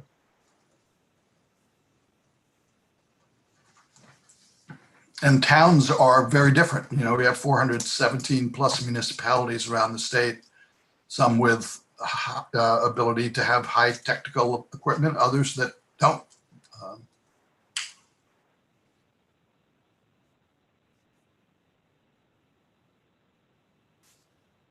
Luke.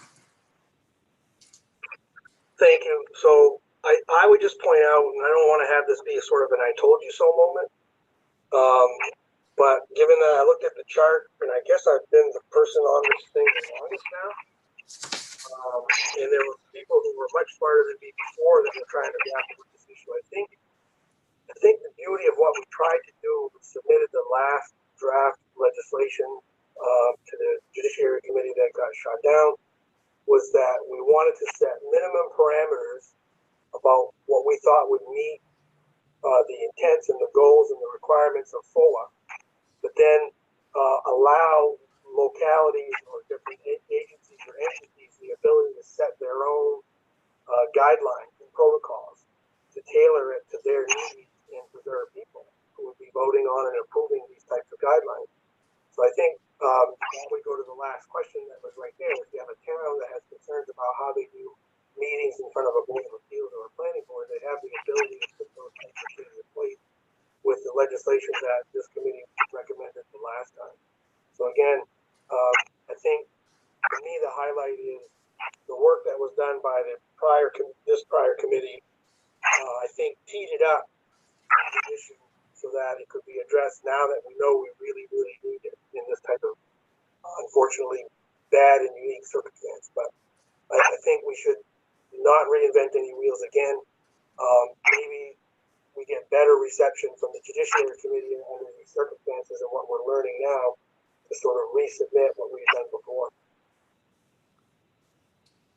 And I think that legislation, and I'd be happy to champion it on behalf of this committee or on my own, because I think we have to do something, also allowed municipalities to opt out if they thought this does not work for their community, and that we're not going to impose a one size fits all, which is something that, you know, mayors don't like to be told to do.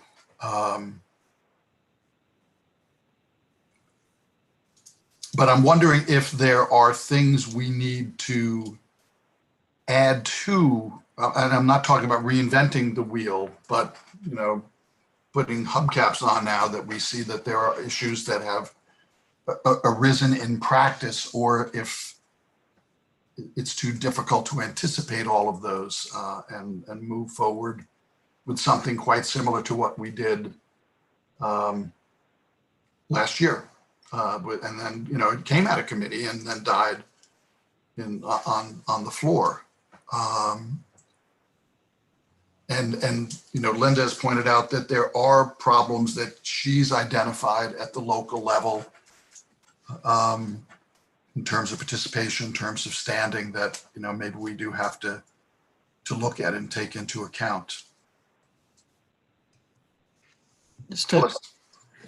Yeah, just a question I have, and I didn't take the time, I confess, to review last year's legislation carefully through this lens, but I'm wondering whether, because the experience of the last 8 months has informed us about a lot, and I'm wondering whether we've really had the opportunity to gather good information about people's experiences, and, you know, including talking to MMA, and Paul may be able to give us some insights there as far as the municipal experience, in addition to what Linda said. But we weren't, as I recall, thinking about the public being remote when we were developing that legislation. It was about certain members could participate remotely. It's a whole different, very different thing fish, right, if you're talking about the public. And I think we're going to get, you know, we may be stuck in this public health crisis for quite a number more months, but at some point we'll come out of it.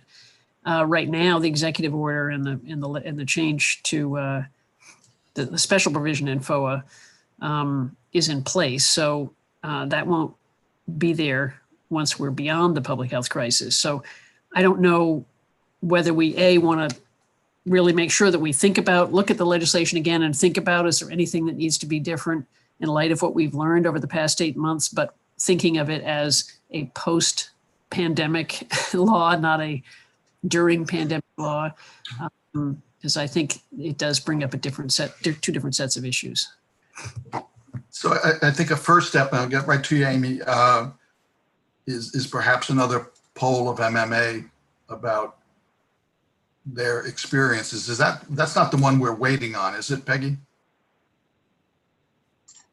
It actually is. After the most recent meeting, I had a great conversation with Kate Dufour about all the topics that you were interested in. Great. And she thought they would try to follow up with municipalities on more than just remote participation. So we should have that for the next meeting on the 20th.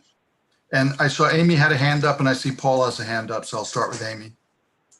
I was going to say the same thing is can we poll, the municipalities and any other groups that need to hold public meetings and what they have done so far during this time and what challenges they have run into.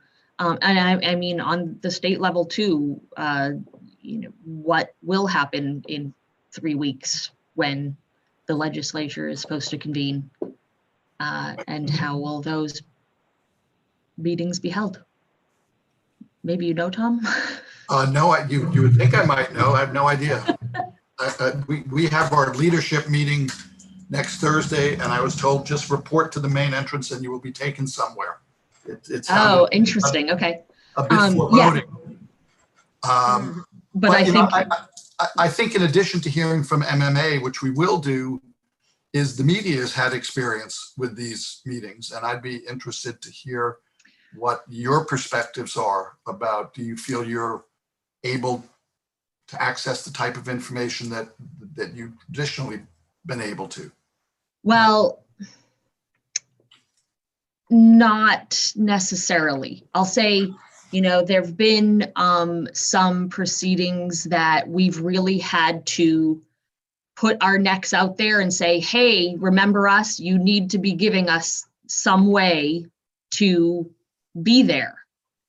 And, so there was one example of the labor committee was meeting, and this was right at the very beginning, after the avalanche of unemployment, where, we said, well, we want to be there. And they said, well, we can't have more people in the room. And I said, well, we have a right to be there. And basically took it upon myself to create a pool situation among the other stations where we would provide one camera and work with the other stations to create an ability for that video feed to be distributed out to other stations and media organizations. Now, we have that ability with video equipment and broadcasting equipment. I mean, I don't know what the newspapers do when you have, multiple newspapers wanting to, witness this. Those are real issues. And, and that's one example. And certainly we don't have the ability to do that for multiple meetings on a single day. We don't have the equipment or the personnel to be able to dedicate to that sort of thing. So. Thank you, Amy. I saw Paul and I saw Brenda had a hand up, and I'm going to, as we have this discussion, ask the members representing the various forms of media to be prepared to talk about this a little more at the next meeting when we have the information back from MMA as well. Paul? I think it'll be great to hear what MMA has to say from my own experiences working with Bangor on these things. There are probably a few things I would tweak. I'm kind of surprised at how effective 403A was given the amount of time that they had to push it through. There are a few things I would phrase a little differently and clarify in that, but it has it stood up pretty well. There are some things in the our recommendation like saying you can't hold executive sessions by remote meeting. I don't think we were thinking about a pandemic when we put that in there. So there's some things we need to change, I think. That's it. Thank you. And Brenda? I had just a couple of things that I thought you might want to keep in mind as you're gathering more information. And the first thing was this question of public comment. I think you brought that up, Tom, that the provision change to FOA didn't talk about public comment. The public had a right to hear the proceedings. So, and we don't, and FOA does not grant a right to the public for public comment. Any of those kinds of provisions are going to be found elsewhere. So I think you need to be careful to realize that once you start to talk about public comment, you may be expanding what already exists under FOA. So just keep that in mind. The other thing I thought was really important during all of this was this question of the quality of the access.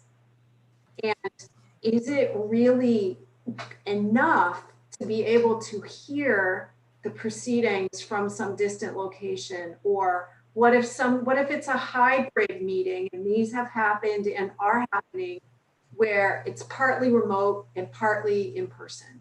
Either part of the body itself is remote or part of the public is remote. A much more complicated, technically complicated kind of arrangement. But I really started to wonder about the quality, not just that you have access, but is it the kind of access that really makes you feel like you're present? And we have not really talked about that. That was just something that came up for me through this whole process.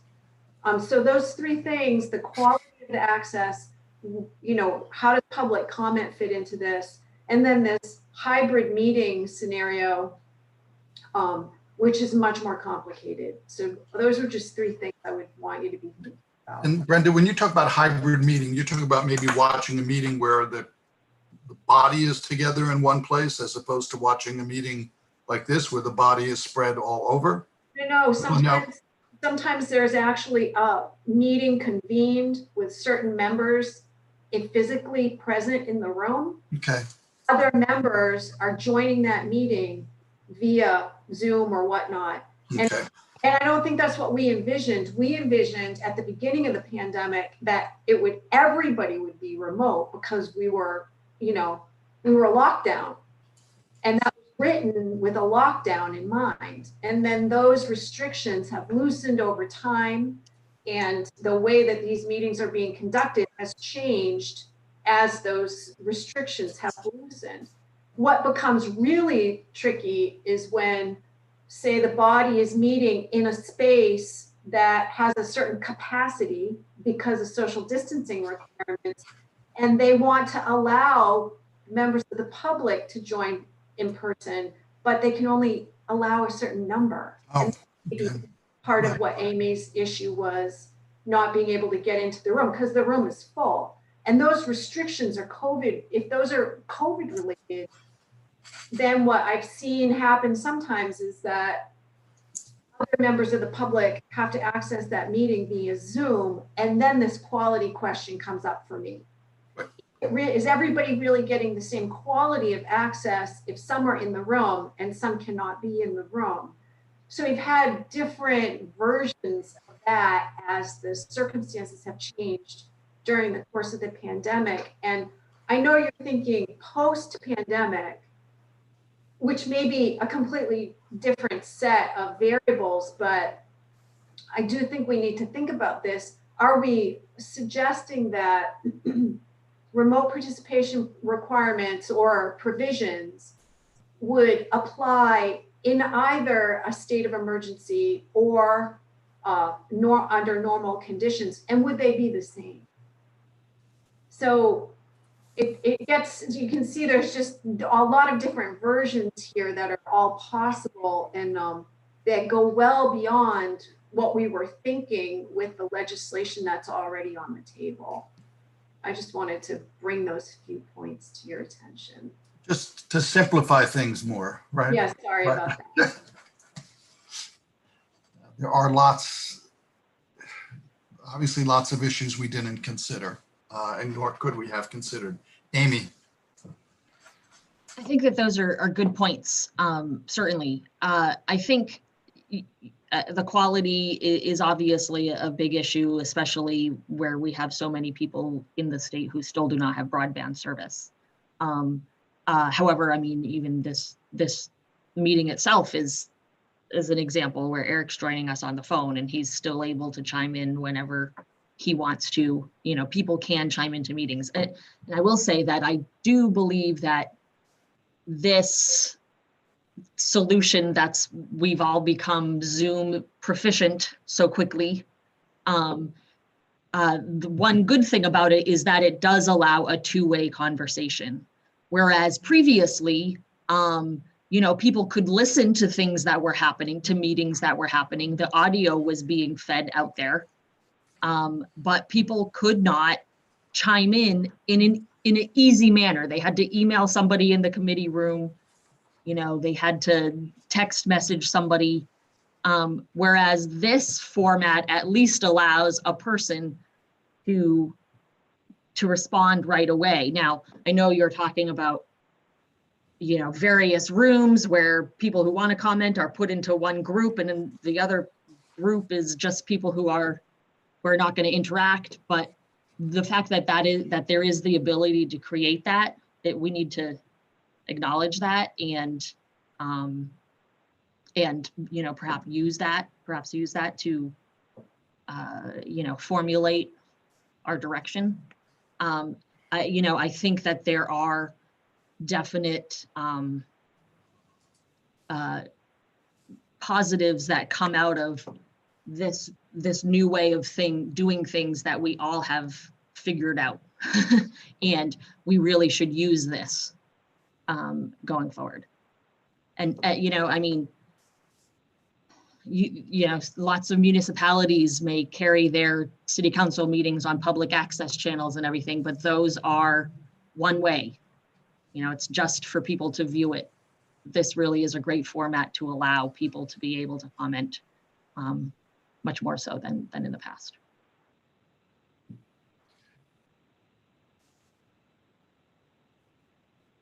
Other views, questions? So I have a comment. So I agree Yes. with everything that's been said, that we can learn from the last 6 months or so and adapt. But yet the guidance that we struggled with and ended up with last year was basically laying out basic principles and basic criteria. And then within those principles and criteria, the local entities could decide for themselves how to adopt those criteria and principles to their situation. So maybe we can add a couple of you know, suggestions, like Amy was just saying about, you know, Zoom participation or different meeting rooms. But beyond that, probably not be too prescriptive about exactly how to do it. But I think that would be a good thing to add. But keep in mind that as a statute, that there should be basically kind of high level principles and criteria rather than technical solutions. But I think adding some things that we learned in the last few months would be good. Yeah, and I think we need to also find a balance between, you know, the option of local control, which to me is, you don't have to do this if you don't want to. But if you are going to do it, I think we have to set some floor as to what it needs to provide at a bare minimum. You can do more, but you have to have it at least at this certain level. Linda. So I guess I'm wondering, besides Maine Municipal Association, who does offer guidance? Because like I said, I've seen 7 or 8 examples already, and a lot of confusion from the different town and offices. So where do they turn to at this point? And that's more out of curiosity than anything. I suspect it's a little like the Wild West out there now. I don't know if there is an entity or organization. I mean, I think municipalities turn to MMA, But I don't know the answer to that. Paul? Well, some of them call us. So, and I think that there's some of the larger communities like Portland and Bangor, I suppose, I do tend to get calls from smaller communities because we will have already encountered the issue. And aside from that, I think a lot of it is MMA. And MMA, there's a lot of things that happen and people contact MMA about, and so they've got that sort of breadth of experience to offer their members.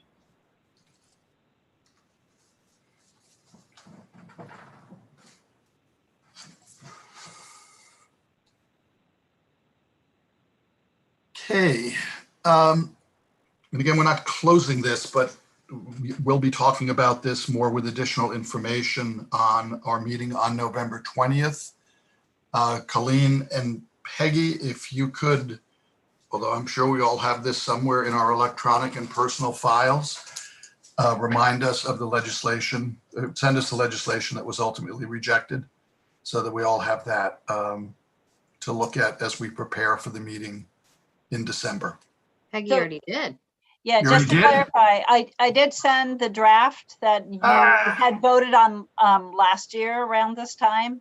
The Judiciary Committee did not, if you remember, Tom, the Judiciary Committee did not even bother to take up remote participation. They said it had been rejected in the first regular session and we're not going to go through this again. But it was rejected on the floor. On the floor. Yeah, on the floor, right. Right. Well, you know, we're coming back and we're going to do it again. So when did you send that out? Now that I while you were talking. Yeah, just a few minutes ago. Well, that's not fair. I wouldn't know that. I thought it was something I missed. No.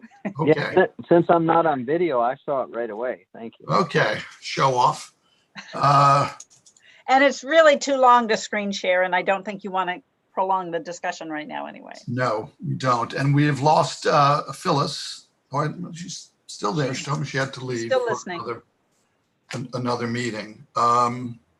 Anything else on this topic, knowing that we will be talking about it again with more information in 2 weeks at 8 o'clock in the morning? Who scheduled that? Did I set an 8 o'clock meeting? That's not, okay. I think that's it's at 10. That's it's at 10 o'clock. Oh, it's a subcommittee. Okay, good. 10 o'clock. 10 o'clock. Much better. Much better. We had a recent item added to the agenda, and I'm very cognizant about time because I've got some time constraints, but this is Chris's parting shot that he has raised, a couple dozen times, I imagine, during his tenure. Why don't you talk about your proposal, Chris, and see if we can get thoughts, and I have some thoughts as well. So. I actually have a better idea, and I would respectfully withdraw the topic for consideration and just say thank you to everyone. It's been an honor working with you all. Are there other issues that we need to discuss? Because I do want to say a few words before we leave if there are not. Any other issues? I want to take a few minutes to say thank you. I want to thank both Chris Parr and Paul Nicholas for their active and engaged participation on this committee for as long as I've been on it, and I assume for longer for many of you. Both have been ready, willing, and able to step up to the plate when it came to being on subcommittees, chairing subcommittees, doing a lot of the heavy lifting. And to me, it is I'm learning about this process. I didn't even know they'd been replaced until Peggy told me in an email the other day. And I guess it's not a surprise, but apparently the governor doesn't call me to let me know that this might be happening on that distribution list. But I truly wanted to thank them because they've been valued members of the committee, and I would not have been able to do what I've tried to do in the last 2 years, and I don't think we would have been able to accomplish nearly as much without their participation. So thank you, Paul, and thank you, Chris. You'll be missed. And Paul, with your new job, maybe you'll be happy. I don't know. But I'm sure your plate is pretty full these days. But I thank you on behalf of the committee. Thank you. And with that, unless those in charge, Peggy and Colleen, have something you want to add and to give us direction on. If not, I want to thank everybody, and I will see you all in 2 weeks. Take care. Okay, thank you. Bye. Thank you. Bye. Bye-bye.